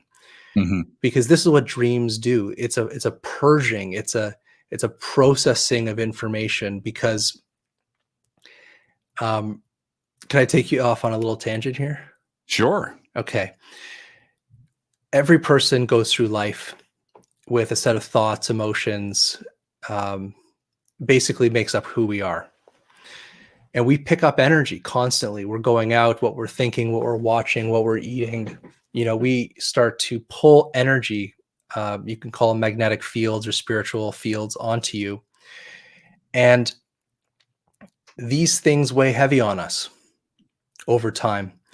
So when we sleep, there's almost this kind of recalibration or electromagnetic purging that happens.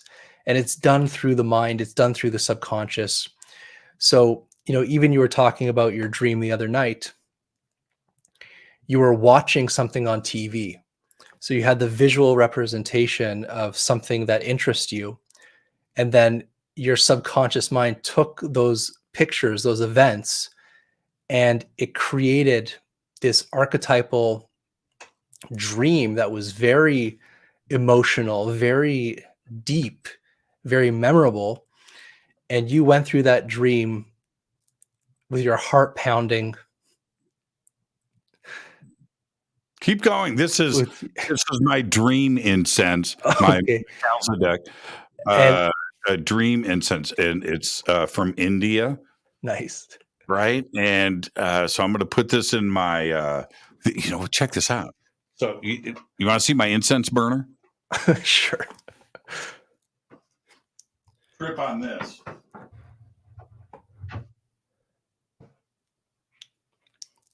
This is my incense burner. Oh, nice. That's huge. Yeah, this is my incense burner. Beautiful. And so it's got holes in the top, right? And so you open it up. It's so cool. And then you place the incense on the inside like this, right? It's got holes in the side. You can see it there. Right. Top. And then you close it up. And you can see the smoke coming out of it. It's like the coolest thing. And then this was stolen from King Tut's tomb. This is solid gold. Nice. No, I'm kidding. It's just a joke. But anyway, so look at the smoke coming out. It's just. Can you see the smoke coming out? No, but I believe you. I can see it. It's weird. I guess. Anyway, so. I thought, let's get the dreamscape fully going here. Let's get the Melchizedek. And what you're doing is you're setting up the scene. You're setting up the environment, which is very important. I am setting it up. See, it's from India, and It's literally Melchizedek. So cool. Okay. Anyway, so let's get back into this. Okay. Yes. So basically, you carry these energies with you every day, and then when you get into bed, your body now has to process and kind of heal the electromagnetic fields of the body. So what you're carrying is now being purged or processed, and your mind, your subconscious, is also doing this act. So it's like, you asked me, what does your dream mean? Like, was it a message? Was it lucid dream? The one with the robo dog, and I would say that it was actually purging a lot of energies from your body because, excuse me, because of the intense fear that you felt, because of the intense emotion that you felt. What your subconscious was actually doing was digging deep within you of fears and emotions and things that are bottling up or collecting inside of you that over time would become more toxic to your energy field. We have a natural purging.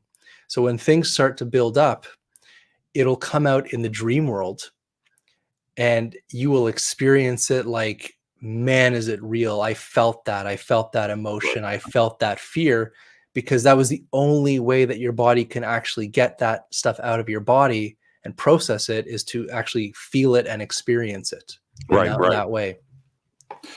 And I want to get this in. This is from Bill. Does body orientation matter? I think this is a great question. North, south, east, west. Does it matter? I would say yes. I was always taught that you would face your head magnetic north. All right. So your head would face magnetic north. But then again, there's also strong belief of your feet facing east. So my feet faced east. I am absolutely, I could check it with, I know the orientation of my house, which is, east, west, north, south. It's exact. It's not at an angle. And my feet face east. I know, because when that sun comes up in the morning. Well, that's the point. That's the point. It's about the movement of the sun in the sky. So you're being in alignment with the morning rising of the sun, and you're supposed to go to sleep with your head in the west, because that is the land of the spirits. So the sun takes your soul, takes your astral body, takes you into the underworld for the night. And this is one of the most ancient concepts, is that at nighttime, your soul joins the solar boat like the Egyptians, and you go into the waters of the west, into the underworld to spend the night. And that's your journey through the darkness of death. And then you're reborn again with the sun in the morning. So, and that's another thing with the incense as well, is that they would burn incense to create the purification of the space. That's what incense does. It cleans the energy. So many people will incense their body, their energy field, before they go to sleep, to take that heavy weight of energy off, so you don't bring it into the bed, and then you don't need that heavy processing at night. Because a lot of people, when they carry a lot of these energies, a lot of these thought forms, emotions, things they pick up energetically, they're always tired. They can never get enough sleep, and they always feel like the sleep wasn't good enough. And when you purge and purify the body, let's say with fasting, with qigong, meditation, spiritual service, when you're purifying yourself and then you go to bed, it's like your dreams every dream is like a lucid dream. Every dream is a message. Like, it's so vivid, it's so clear, and you don't need that much sleep. So I've done a lot of fasting in my life, and a lot of qigong as well. But when you do fasting and you do qigong, it's like you'll be dreaming, which seems like hours and hours and hours of just straight dreaming. and you wake up thinking that you've slept in, and you look at your alarm clock and it's like still 2 in the morning. So it's like your dreams become amplified if you purify your energy, so it doesn't need to go through that processing. And I think that's one of the biggest secrets of dreaming, of astral travel, of lucid dreaming, is if you learn how to purify your energies first, then that weight is not on you that your body has to process every single night. That allows you to have these experiences more often. And here's where I'm going to play devil's advocate just a little bit here. I'm going to counter the defense's argument here with this. Yeah. Some of the best dreams I've ever had, the most vivid, crazy, insane, scary, fun, is when I had a bowl of Captain Crunch berries before bed. Right? And it's weird. Like, have some crazy Italian food before you go to bed, and guaranteed. Now, I like this idea of maybe going to bed a little more purified, right? And not going through, because your body's digesting, it's active, it's moving. If you do that during your sleepy time, right? So maybe not the best idea, right? Okay, as opposed to going to bed hungry, which you're not supposed to. But you know what I mean, and having a clean system and experiencing a dream like that, I am going to give that a shot. Well, excuse me. Well, also, I've heard many people talk about astral travels, and what they say is that it's when a person is not having a good night's sleep. So when you are very sleep deprived, when you're very, when you don't have good sleeping patterns, it may be easier to have these experiences as well. And I think that's just because the body is just so overwhelmed that it needs to just kick in high gear when you fall asleep. But then again, I think as well that sleep and experiences and even seeing different spirits have to do with the stars. It has to do with where the planets are, if there's a solar flare. I've noticed, and people in my family have even noticed, that when there's greater solar activity or some type of alignments in the sky, the psychic meter kind of goes off. And you go to sleep and you have an experience, your friends have an experience. So I think that there are numerous factors involved, and because every single person is completely unique and different, just because something happened to you one night and it didn't happen to another, it doesn't mean something didn't happen. So, but I think it is a good practice, going back to the beginning of this, is to sleep either with your feet in a certain position, because your body is an electromagnetic field. All right, you have poles in your body. The earth has poles. And when you align yourself with certain poles, what you're doing is you're allowing the passage of electrons, the passage of energy to flow naturally. It's like getting it's helping hand if you're going to be in alignment with the flow of electrons of the planet. And that could either be head to the north or head to the west, because the sun also carries the magnetic field over the earth in that regard. Yeah, sure. I remember I had a roommate, and he announces to everybody, it was like at a party or something, I've got people over, but he said, it freaks me out, man, because when I see Jimmy sleep, he's always like this, and I don't know if he's dead or alive. And I never forgot that.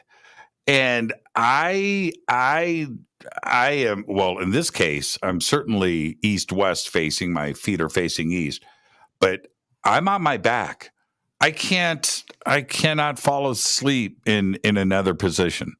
I can't do it. I don't know what happens when I sleep. That's another discussion altogether. But no, man, I am straight up on my back. And that was another interesting point. If I'm doing this naturally, right, and I do. I mean, this is what I do on my back. But you're saying it's to feel your heart, and I'm doing it naturally. I find that very interesting.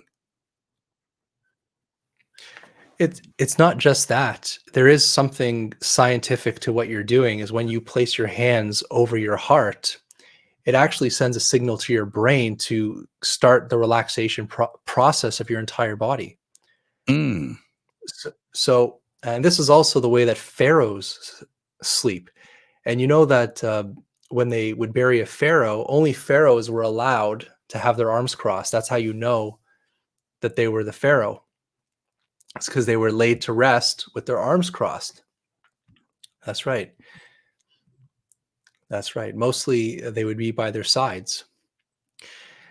So I think that, and I'm going to even try this tonight, because I know that if I try to go to sleep like this on my back, I'm pretty sure that will help with lucid dreaming or astral travel. When we come back, I want to circle back to a point that you brought up earlier in this segment, which was controlling. You're in control in a lucid dream. I want to stay right there. I want to focus on that when we come back. This is Fade to Black. I am your host, Jimmy Church. Tonight, it's Jason Quitt right here all night long. Astral and lucid dreaming techniques. And tonight, try the window in the house. I'll be right back.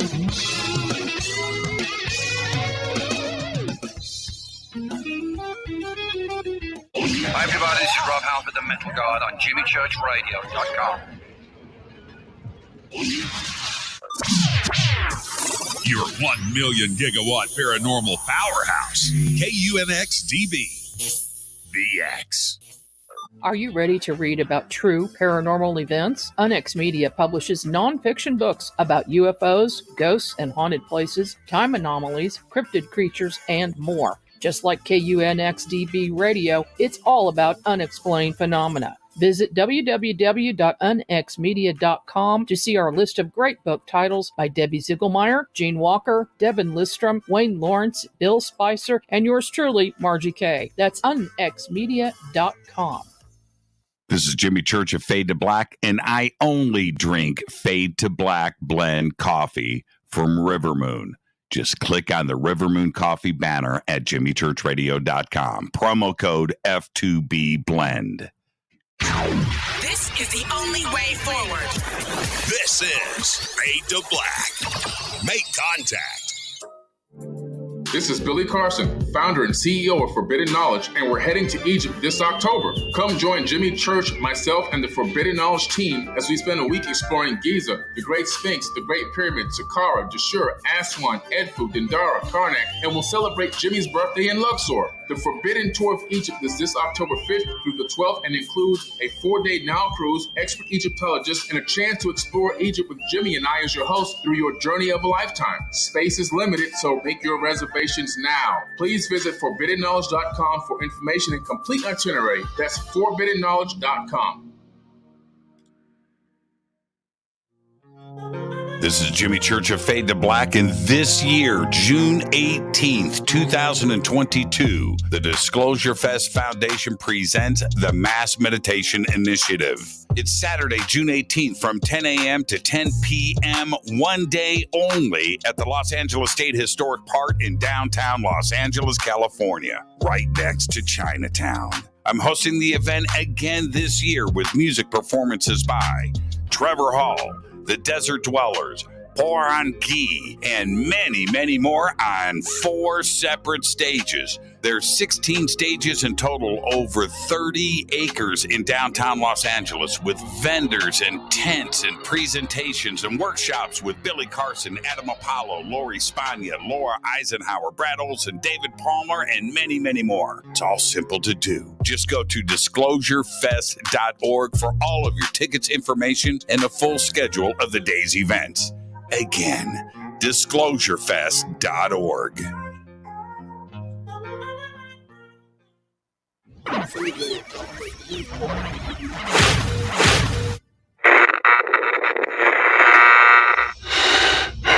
You want to know a secret?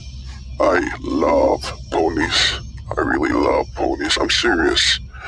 I couldn't stay sane without ponies to brush. Why fade to black? Because you never got that pony, damn it. This is Fade to Black with Jimmy Church on the Game Changer Radio Network.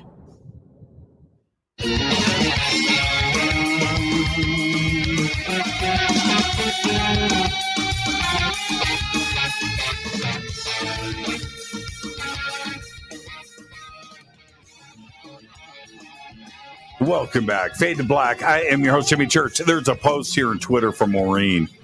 It says, Captain Crunch is a food of the gods, so it would make sense to take it with you while you navigate the underworld. I love that. I absolutely love that. And now, okay, so Jason, earlier you had mentioned one of the cool things about lucid dreaming is it's vivid, it's real, right? It's there. But you are in control. And I don't want to let that aspect of it go. What did you mean by that? What I mean is that wherever your desires go is usually where the dream will morph into. All right. So if you wanted to change the scenery, you can change the scenery. If you wanted to have a conversation with someone, you can have a conversation with somebody. You know, if you want to get knowledge or know things, and this is my favorite part of lucid dreaming, is let's say that you're in a market square, or no, your mall example. Okay. So you're shopping for guitars, obviously, and you wake up and you realize that you're standing in a shop holding the guitar, and the salesperson talking to you, you could turn to the salesperson and calmly ask them any type of question you want. Okay, this is the coolest thing to try in a lucid dream.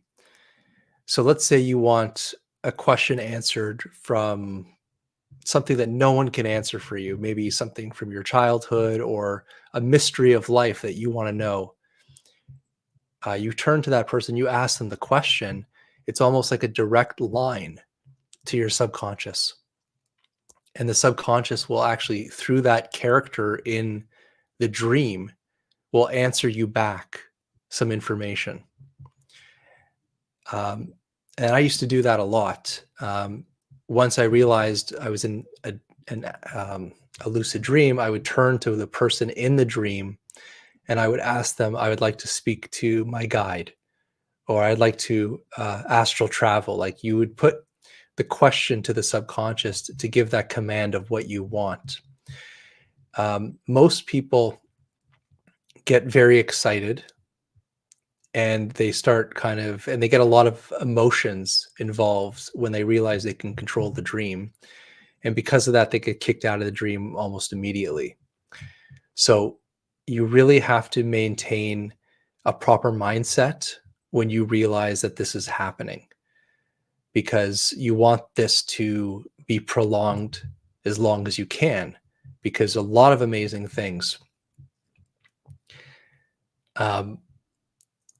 So what you do is you try not to keep your emotions down. You try to maintain your composure, and then you think exactly, okay, what do I want to do? What do I want to know? What do I want to change? And that's how you have to go about it. Let's talk about this robot dog dream. Okay. And now, are you tapping on the desk? You are. That's weird. Yeah, you can hear it. Okay, stop. Hands off the desk. Okay. Oh, listen to that blissfulness. Everybody, I'm sure, was just going, man, what? It was this rubbing against the book here. Okay, I'll take your word for it. I doubt it. Something else. Anyway, okay, so I had this robot dog dream, and the dream itself, very simple. I'm just I had this Boston Dynamics guard dog at the house. It is supposed to protect me. It comes in, it's doing its thing, but it comes in and bites me on the leg, on my left leg, and you know how dogs do that, right? And bit me. I kicked the dog, and it whatever. I kick it away, and I decide to leave the house. So I leave the house, close the door, and I'm assuming I'm safe. But I take off running, and I run. Where do I go? I run into the woods. That's the last thing you want to do in a horror film, right? But I run into the woods, and the dog gets out of the house and starts chasing me. The dream itself, and I remember it perfectly, was that I didn't stop running. And it turned into like days, right? I didn't rest. I couldn't sleep. I was free, so I'm in a dream not being able to go to sleep. That's kind of weird in itself, right? But that was also the nightmarish aspect of this. It was that I couldn't stop. This thing is chasing me. Well, anyway, it catches me and it bites the back of my shirt and starts swinging me around in a circle. You know how you can hold somebody's hand, right? And you know what I mean? And you're at the center and you're whatever it is, right? Okay, so that's what's going on. Dog's at the center. I'm being swung around by the back of my shirt. I lost it scared me. I was terrified. And I woke up. I forced myself out of this dream. It got this nightmare quality to it. So much so, Jason, that I turned on the light and I sat up on the edge of the bed and forced myself awake. Right now, that's a crazy lucid dream. And now, is that a nightmare or is this so vivid? And I remember all of it. I could turn this into a screenplay. I could write everything down. I remembered all of it. I would say that it's a messaging dream because it had a lot of themes to it, a lot of emotions. And because it was so vivid, it means that you were meant to remember it. Mm-hmm. And usually in these type of dreams, you have to kind of go for the feeling. What was the main type of themes and feeling in this type of dream? And it's like you're running for days, but you can't outrun something. And, the inevitable will happen and it's trouble, so it could be a type of metaphorical dream of you need to kind of relax, don't let life overwhelm you, because if you just keep burning that flame 24/7, something's going to catch up with you that it's going to hurt. So you need to take some personal time to relax, to let go, and don't always feel like you're on that treadmill. Take some breathers. So, and that's just a generalized interpretation, but it doesn't matter what anybody thinks about any dream. It has to do with how you feel and how you perceived it. And is that a normal theme in your life to have those emotions connected to those visualizations? I think the message in this dream was don't get a Roomba. And it is a very scary future of, it's also a fear that many people have, is to create this artificial life and it turns on us. And there's That's right. nothing we can do about it, that we've already given it its life and given it its purpose. And now we have to deal with those consequences. In the dream, I think I mentioned, I know you listen to the show, and so help me out here. I think I said this. This robot dog in the beginning was cute. As a matter of fact, I bought my daughters a little toy robot dog years ago that you could train, and I remember that. Well, anyway, so this Boston Dynamics dog jumped up on the couch next to me and sat there curled up like a normal dog. It was cute. That message was in the dream, right? This is my companion. This is my guard dog. This is my thing. And he's sitting on the couch, and, and then jumps up, leaves, comes back and bites me, right? There's a message there, man. There is a strong message.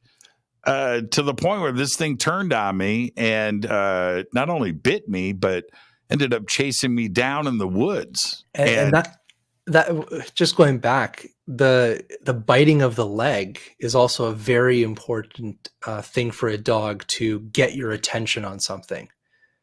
So it's like, it's your friend, it's your pal, and then it bites you on the leg because it's like, listen, you need to pay attention right now. You need to wake up and you need to hear me right now.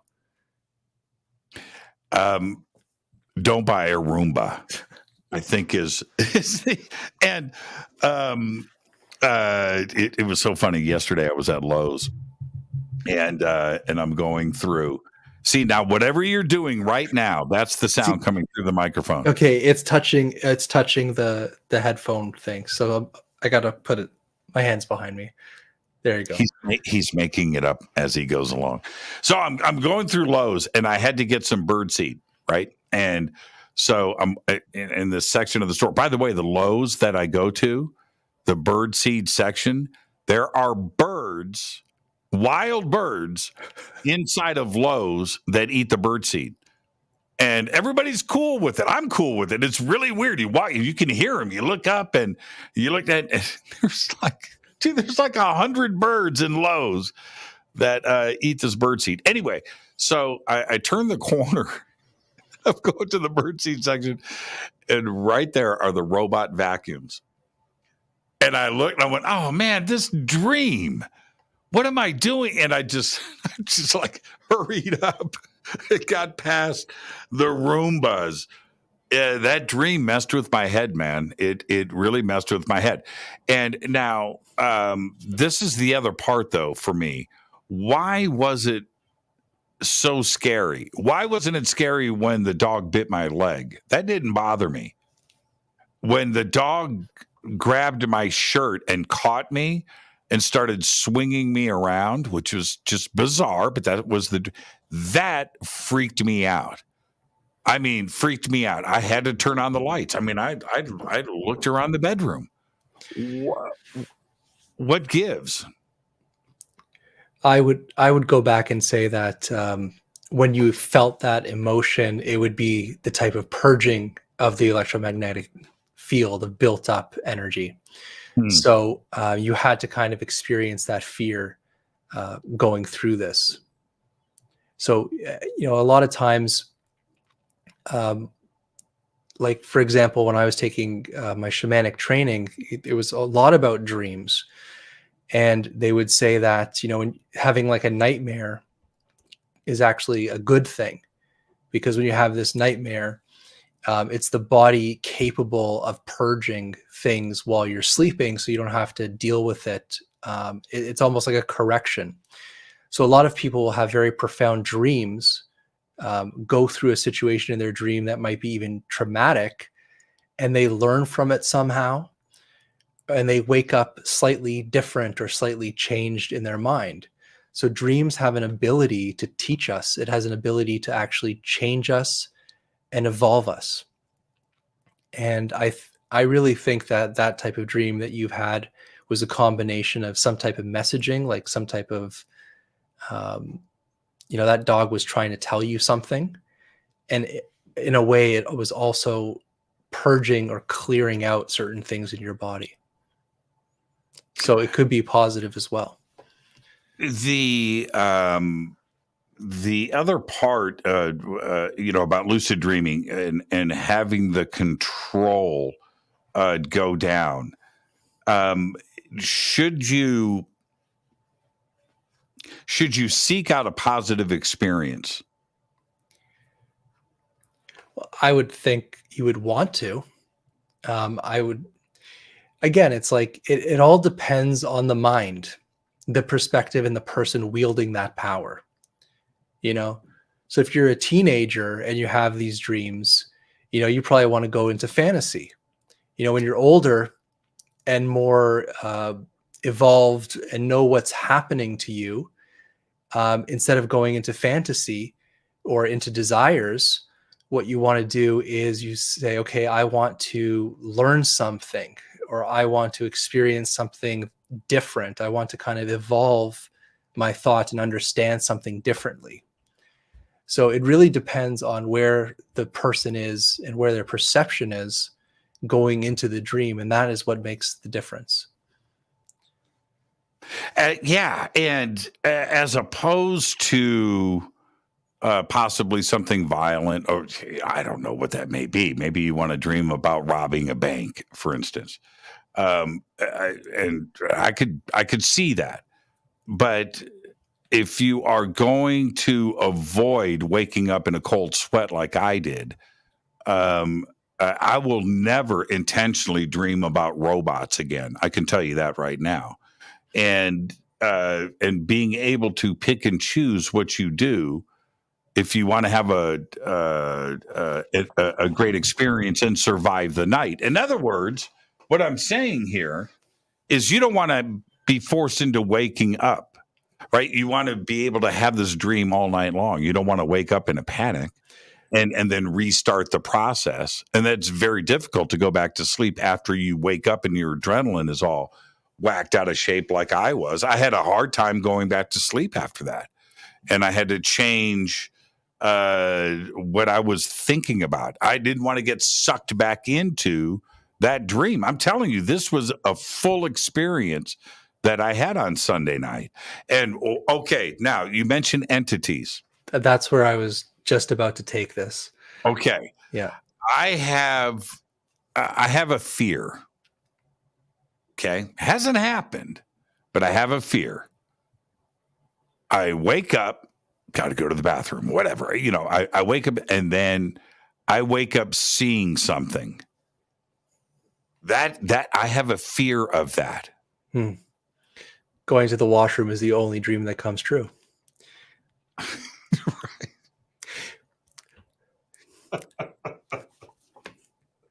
Anyways, try the veal. Jason will be here all week. Tip the waitresses. That was good, my man. That was good. But yeah, I have this fear that what if, right? What if, you wake up and I've got the Grim Reaper over me, right? And, or whatever, but something is there that you're not expecting. And I have a big fear of that. Well, let me take a step back to the other dream that you had as well. Is these beings, thought forms, entities, in my experience, 100% exist. Okay, I'll put that out there. Now, these things feed off of our emotions, our thoughts. And when we dream, they could actually manipulate certain situations. Right. So they can actually guide your dreams. So it's not actually your dream. They can place you in a dream of their choosing using your subconscious. And when you emote that fear from that dream, when you have that feeling, they take that energy from you. It's like what they need to survive. So there are many cases, even personal experiences, that I know for a fact that my dream was not mine. It was purposely placed there, And when I realized it and woke up, there was that thing standing in the room that you have the fear of, standing next to the bed, putting that in there. Mm-hmm. And then I had to kind of face and deal with it and understand what it was and what it wanted. And then there's also very ancient traditions that say that nothing is truly ours. Everything is shared. Everything is passed from level to level to level. And what that means is, let's say during the day you're eating, you're drinking, you're taking in energies, emotions, thoughts. There is elemental energies to this. And when you go to sleep at night, different spiritual beings, not human, but of the earth, will come to you to collect the excess of things that you've collected in your own energy. And that is like their job. And we may look at it as like entities or things like that because we have no understanding of what it is. Mm-hmm. But it's like they're going to, now you've taken this energy and you've taken too much of it, and now you need to balance it. So they need to kind of take it off you because they need it for their survival. And that's another rule in this kind of shamanic spiritual world, is everything has a hunger, a type of hunger. And even though we're at the top of the food chain in the physical world, energetically speaking, we may need to share our resources with other things as well. When I started to learn about astral travel and what it was, I'm wondering that when I was younger, and this was when I was 5, 6 years old, very specific location where we were living. I had flying dreams, and people used to talk about that. And I've heard, people fly in their dreams, right? Well, I would literally fly. I'd run out in the backyard. I'd run, take off, fly over this playground in the back, and I talk to my family, and I'm up in the air, and I'm doing my thing. And I don't have those dreams anymore. I haven't had those dreams for 52 years. I do not fly in my dreams at all. I did when I was 5 and 6, and I'm wondering in an accidental way if I was astral traveling, because I don't have flying dreams and I'm flying in my dreams. No, I do not at all, ever, Jason. When I was 5 and 6, I was flying over the house like every day and remembering it. Yep. And I've had very similar. When I was a child, I remember flying out my window and going to play in the park. And I don't know if it was astral travel or lucid dreaming, but I think flying is the best feeling in a dream. And I think that it is possible in another dimension, another state of reality, that we did have the ability to fly in a physical body, not just an astral body, a physical body.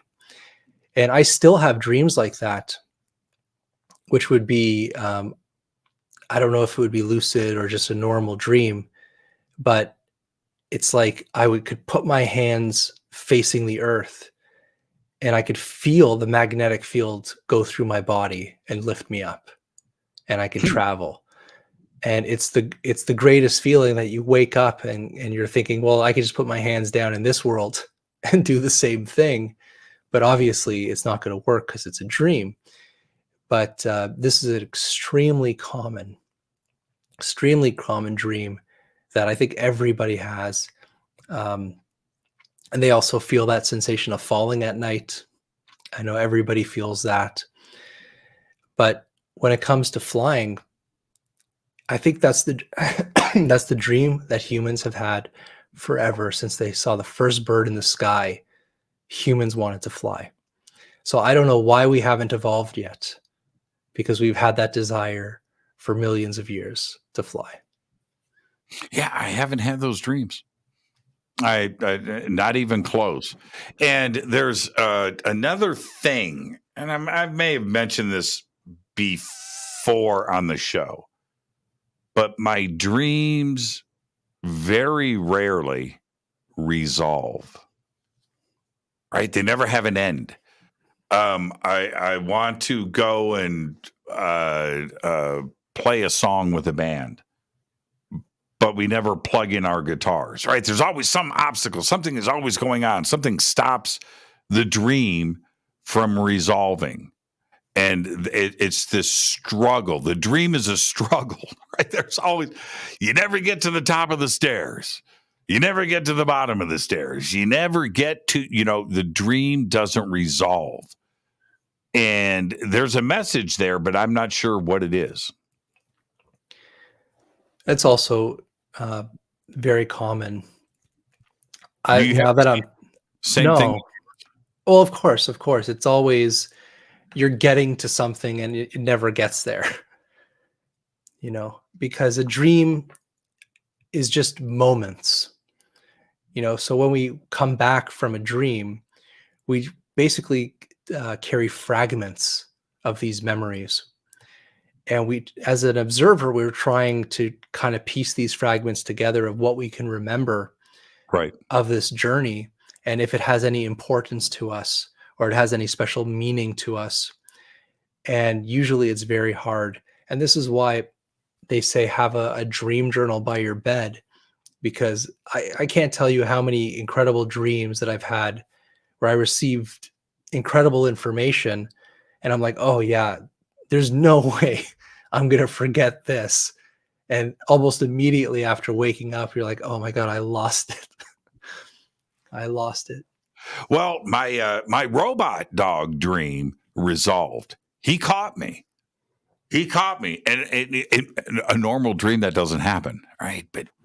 But he actually caught me and swung me around. Now, Jason, we're going to head into overtime, and I saved the best for last. I want to talk about crystals. I want to talk about crystals and dreaming, and crystals and sleep. And I need your advice. You already know this. I'm surrounded by crystals. You know this personally. And I have every type of crystal around me. I need to know what I need to take to bed tonight. And also, with everybody, we have Fader Night this Thursday. So try my little window thing. I would love to hear from you on Thursday night. Did you try to climb through a window and get to sleep? I would love to find out. This is Fade to Black. I'm your host, Jimmy Church.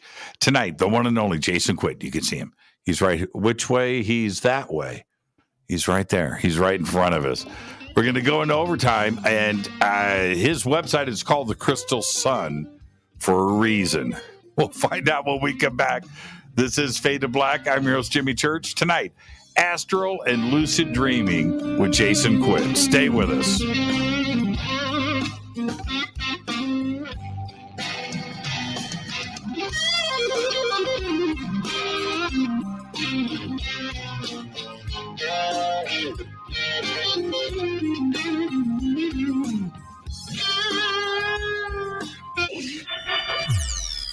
You're listening to Jimmy Church and Fade to Black on the X.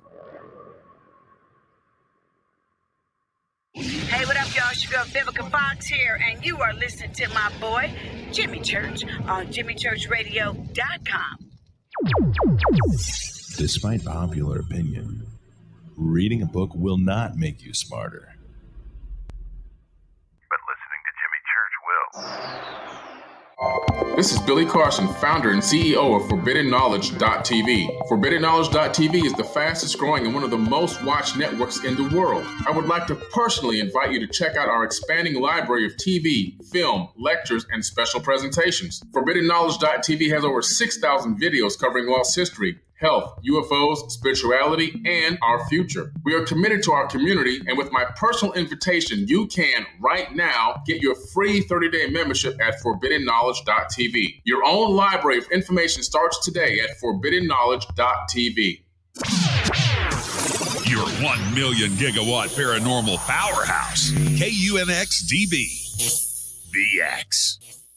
Are you ready to read about true paranormal events? Unex Media publishes nonfiction books about UFOs, ghosts and haunted places, time anomalies, cryptid creatures, and more. Just like KUNXDB Radio, it's all about unexplained phenomena. Visit www.unxmedia.com to see our list of great book titles by Debbie Ziegelmeyer, Gene Walker, Devin Listrom, Wayne Lawrence, Bill Spicer, and yours truly, Margie Kay. That's unxmedia.com. When you take the beans from Central America with dashes of Indonesian and African mixed in and then roast it to the dark side of fade to black, you create the ultimate brew of fringe. Introducing the Fade to Black blend from River Moon Coffee. Yes, River Moon's darkest customized roast was created for the love of Fade to Black. The alchemy of masterful roasting and smoking the beans is in every sip of this full-bodied, dark Java. I need my coffee dark, deep, with distinct bittersweet chocolate highlights, just like the bunker. Leaning further into the darkness of the roast is Fade to Black blend from River Moon Coffee. Just click on the banner at jimmychurchradio.com and use the promo code F2BBLEND for 15% off of your order today. This is Billy Carson with ForbiddenKnowledge.tv. Forbidden Knowledge TV has just reached its 1-year anniversary. That's right. 1 year. And as a show of appreciation, we are giving all new subscribers a free 30-day trial of ForbiddenKnowledge.tv. That's 30 days to binge watch thousands of movies, documentaries, conferences, workshops, lectures, yoga classes, meditation courses, and so much more. So log on to ForbiddenKnowledge.tv from your computer or mobile device, or get the Forbidden Knowledge TV app on Apple TV, Roku, Amazon, iTunes, or Google Play today and use coupon code 30 days free. That's coupon code 30 days free on ForbiddenKnowledge.tv today. Are you intrigued by Paranormal Talk Radio? You'll love the new Paranormal Radio app from TalkStream Live. You'll find a great selection of talk shows covering UFOs, ghosts, strange phenomena, and much more. Download the Paranormal Radio app now and start listening to the very best in paranormal talk entertainment, including the network you're listening to right now, the Paranormal Radio app, free in Google Play and the iOS App Store. Erica, Brittany, Gabby, and you're listening to JamieChurchRadio.com. It's not a lifestyle we chose. We were born this way. This is KJCR at JimmyChurchRadio.com.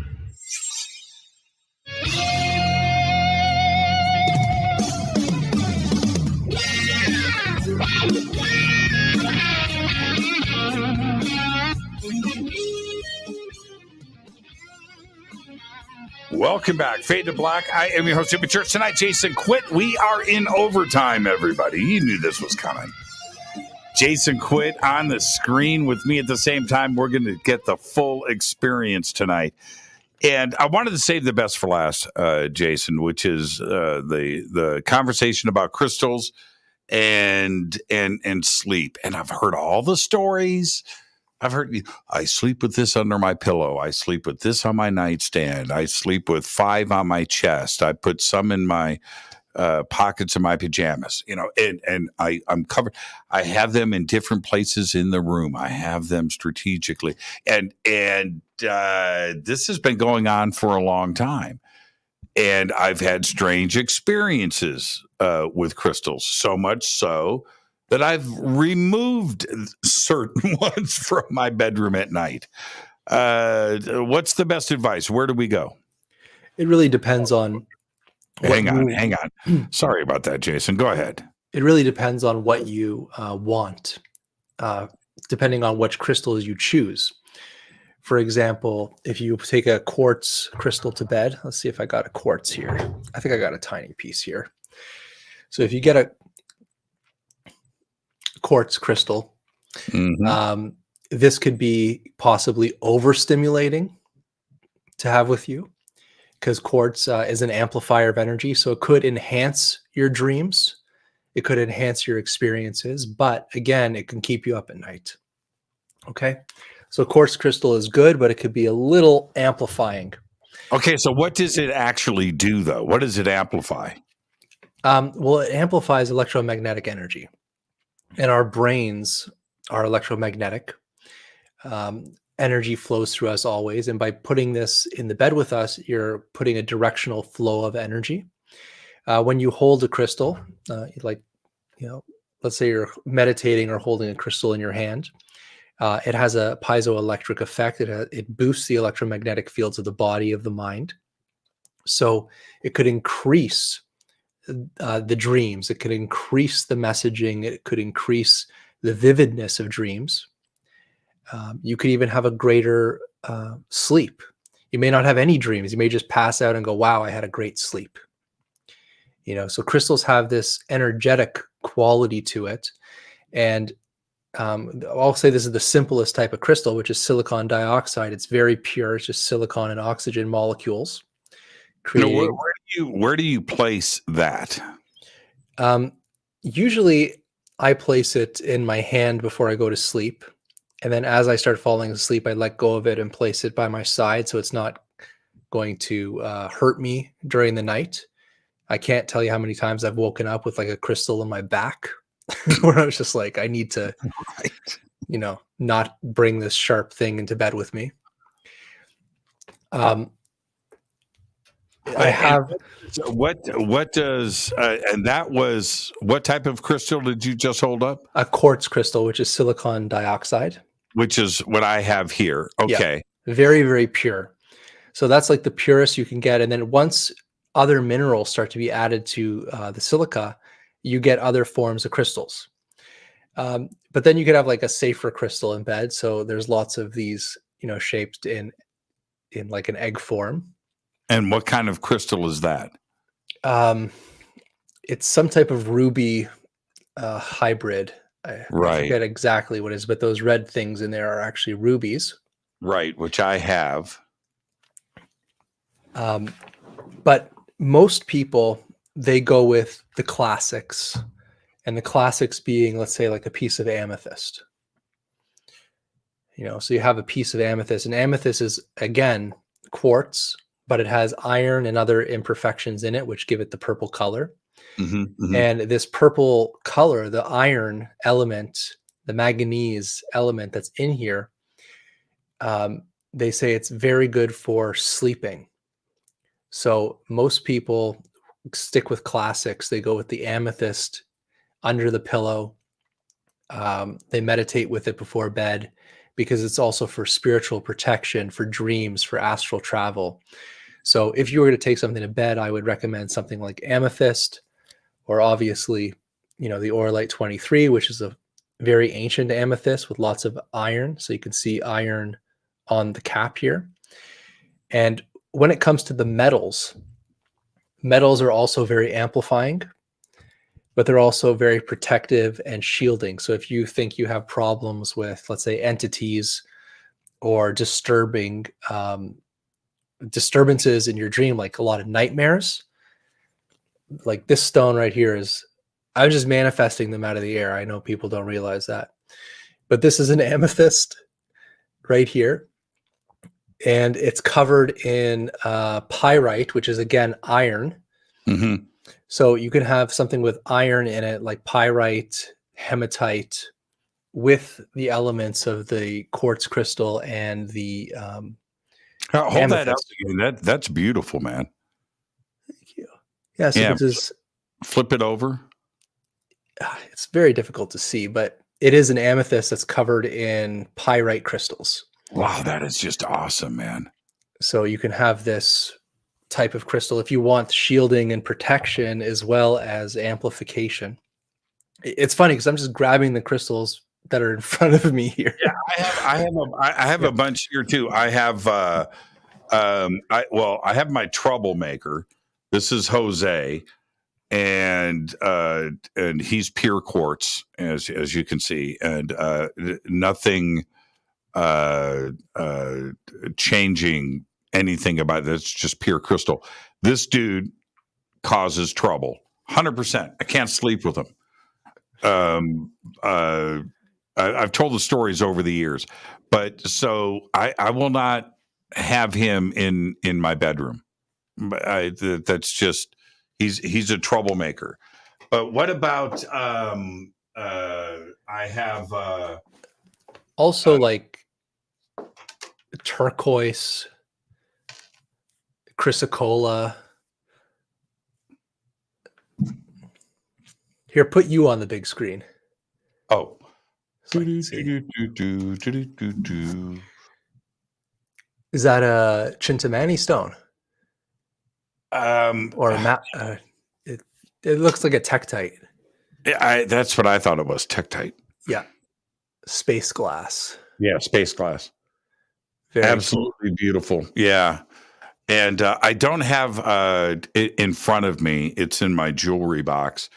My Jason Quitt Oralite 23 pendant that you gifted me many years ago, actually. Now it was about this size. Hold on. Let's show everybody. It was about this size. It was almost that big. It was definitely bling. Oh, yeah. No, it is bling. It's gorgeous, and I love wearing it. It was so funny. Jason gifted me. I said, "No, I got to go bigger, man." You're like, "Really?" And yeah, I've got the big one. Now, what about okay? What about like meteorite? Here's some meteorite right here. Now meteorite could be good or really throw you off, because if it's a real meteorite, it could have many different magnetic fields programmed into it as it passed through many different fields in space. Right. So it could actually distort the direction of where you're going to go. So I found certain meteorites that I have, it almost makes me dizzy.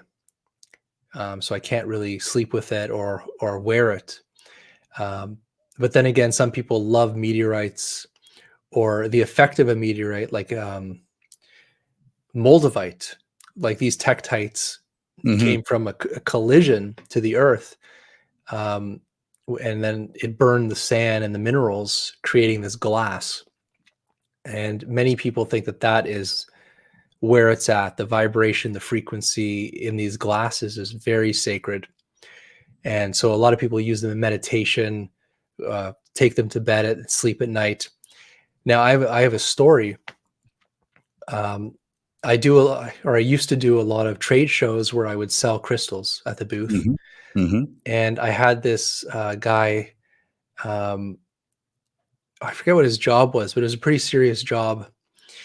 And they didn't really believe in these things. And they said, "Come on, Jay, like, crystals do something." He goes, "Okay, I'm going to buy this crystal from you." He goes, "What do I have to do for it to work?" And I said, "Okay, before you go to sleep, take the crystal, hold it in your hand, and almost like you're praying to it, ask the crystal a question and ask the crystal to give you that answer when you're dreaming." Okay. And then place it under your pillow and go to sleep. And the next day, the guy came back to the booth with a huge smile on his face. He said, "Jay, I did exactly what you said to do. And it literally answered my question exactly what I wanted to know." He goes, 100% works. And this is someone that's never played with a crystal before, or tried anything right like that. So that was always good to see that it actually worked. And I've had experiences, especially with Oralite, where I've received full out visions or taken on full on journeys by these crystals. And it's always amazed me. Like when I wrote the original book, Forbidden Knowledge, which it's not available anymore, see the cover here, this kind of like alien holding the sphere with the pyramid in the background. Well, when I was writing this book with Bob Mitchell, I was trying to figure out what the cover was, and we couldn't figure out what the cover would be. And I went to sleep with the Auralite crystal, and I said, I need to know the cover of this book. And I went to sleep, and I just got like projected into outer space. And there was this, you could just call it a multidimensional being. It just looked like this alien-like figure that was see-through. Like you could see the stars through the being.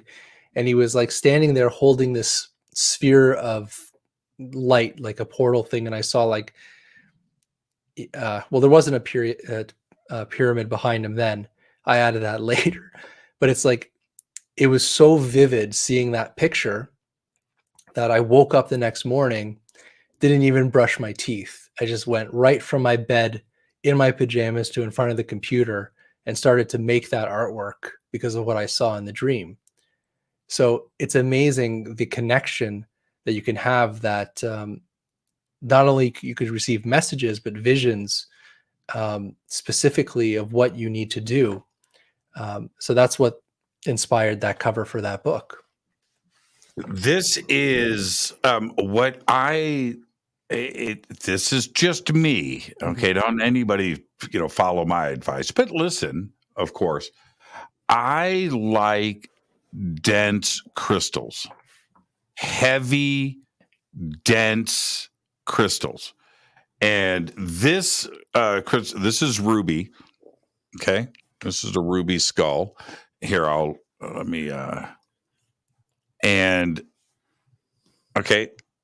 this is bright red. You can't really see it here. It's red with green veins in it.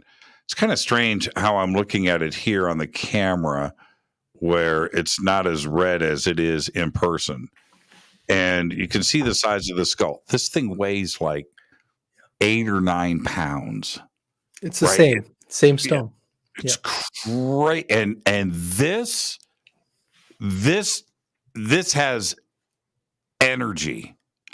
There is a positive. Yeah, there you go. There you go.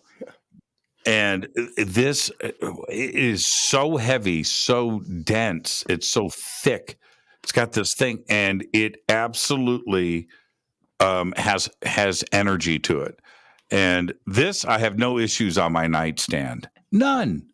Maybe I'm predisposed. I'm mentally working myself up that this is positive and Jose causes trouble, and maybe that's just me, right? Well, quartz does. Quartz does, because it's like amplifying everything in that area. It amplifies the good and the bad. That's quartz is just a powerhouse. Now, here's another one. This is I think it's lapis. Here, switch the camera. Okay, hold on. This is extremely heavy. This is extremely dense, probably twice as much as the ruby. And oh man. Now, putting this into words, you can see the gold in it, right? That looks like a sodalite or a lapis. Yeah, it's lapis. And this thing that I'm holding, now it's not very big. I can barely hold it up. I'm about to drop it. This is Ocean Queen. This is probably 10 pounds. This little guy, it's so powerful. Look at that. Is that just incredible? Yeah, you should try sleeping with that one. Yeah, I might do that tonight. Yeah, because that is gorgeous. Lapis is a very powerful stone, has a very rich history, especially in Egypt.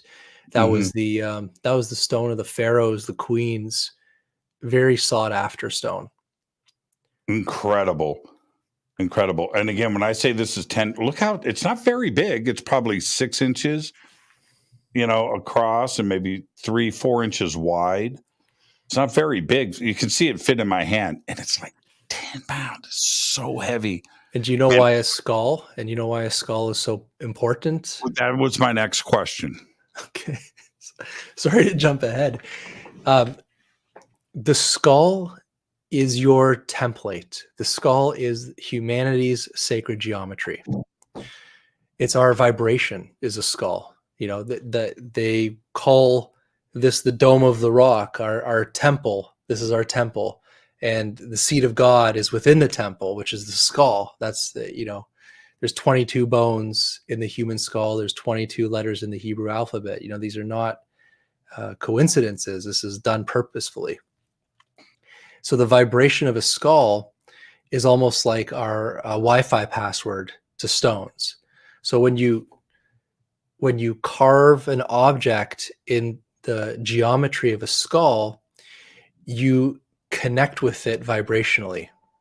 So by creating a skull, you can store information of humans into it, and you can transfer the energy of the stone into the human. It's almost like the stone now has the code for the humans built right into it. So it's a reflection of the most sacred geometry of our body, which is the skull. And that's why the crystal skulls, the original crystal skulls, made such a fuss in the beginning, because it was such a sacred religious object.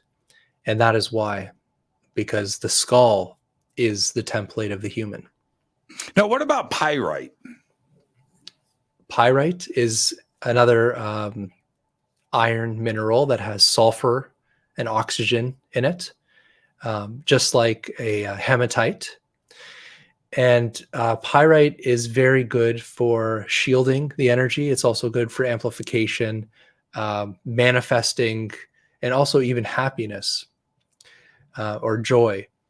I heard it was good for EM to absorb negative energy and electromagnetic waves that may surround you, like including like Wi-Fi and these monitors. You know, I've got 3 monitors in front of me, and having pyrite helps absorb the negative things that happen from that. See, it's right. It's sitting right in front of my computer. Yeah, the pyrite, and then in front of that, I have a shungite. Yeah, pyramid. Okay, so let's underneath my monitors. Yeah, shungite pyramid. There you go. Same. And I've got a couple of these, and then I have this, and so I keep the shungite here in the studio because of those reasons. And the same thing with the pyrite. I have bowls of pyrite. Yeah, see, bowls, right? Okay, yes, a good shungite sphere. No, but check this out. You ready? Yeah. Bam. Pyrite skull. Now that's metal. This is heavy metal. His name is Ingve, and I keep. Oh, sorry about that. I meant to do this. Yeah. And I keep him in the studio, but look at that. He's like 15 pounds. But gorgeous skull, solid pyrite. And this guy's been sucking the negative. Signal. You put that on your nightstand. And if you feel like, you know, anybody is sending some bad stuff to you, you put that on the nightstand and you face it to the direction away from you, you know, with the eyes looking out to like kind of keep watch over you, and then just say to the skull or say to the stone, you know, I ask that any ill intent or anything that's thrown at me be shielded so I can be protected. And this is another thing, is that it's the power of the word. It's the power of the intention. Because energy follows the mind. Okay, this is the very important thing. It's not just for you to feel better, to say, okay, I'm going to say to my stones to protect me. You have to develop this relationship, because everything has a spiritual essence to it. And by communication, by thoughts, by love, you develop this relationship, and you actually activate its life force by doing this. So you're giving it a purpose, you're giving it an intention. So this is when it starts getting into this kind of magical mind. of doing this. And the more you do it, the stronger that these objects will hold that power.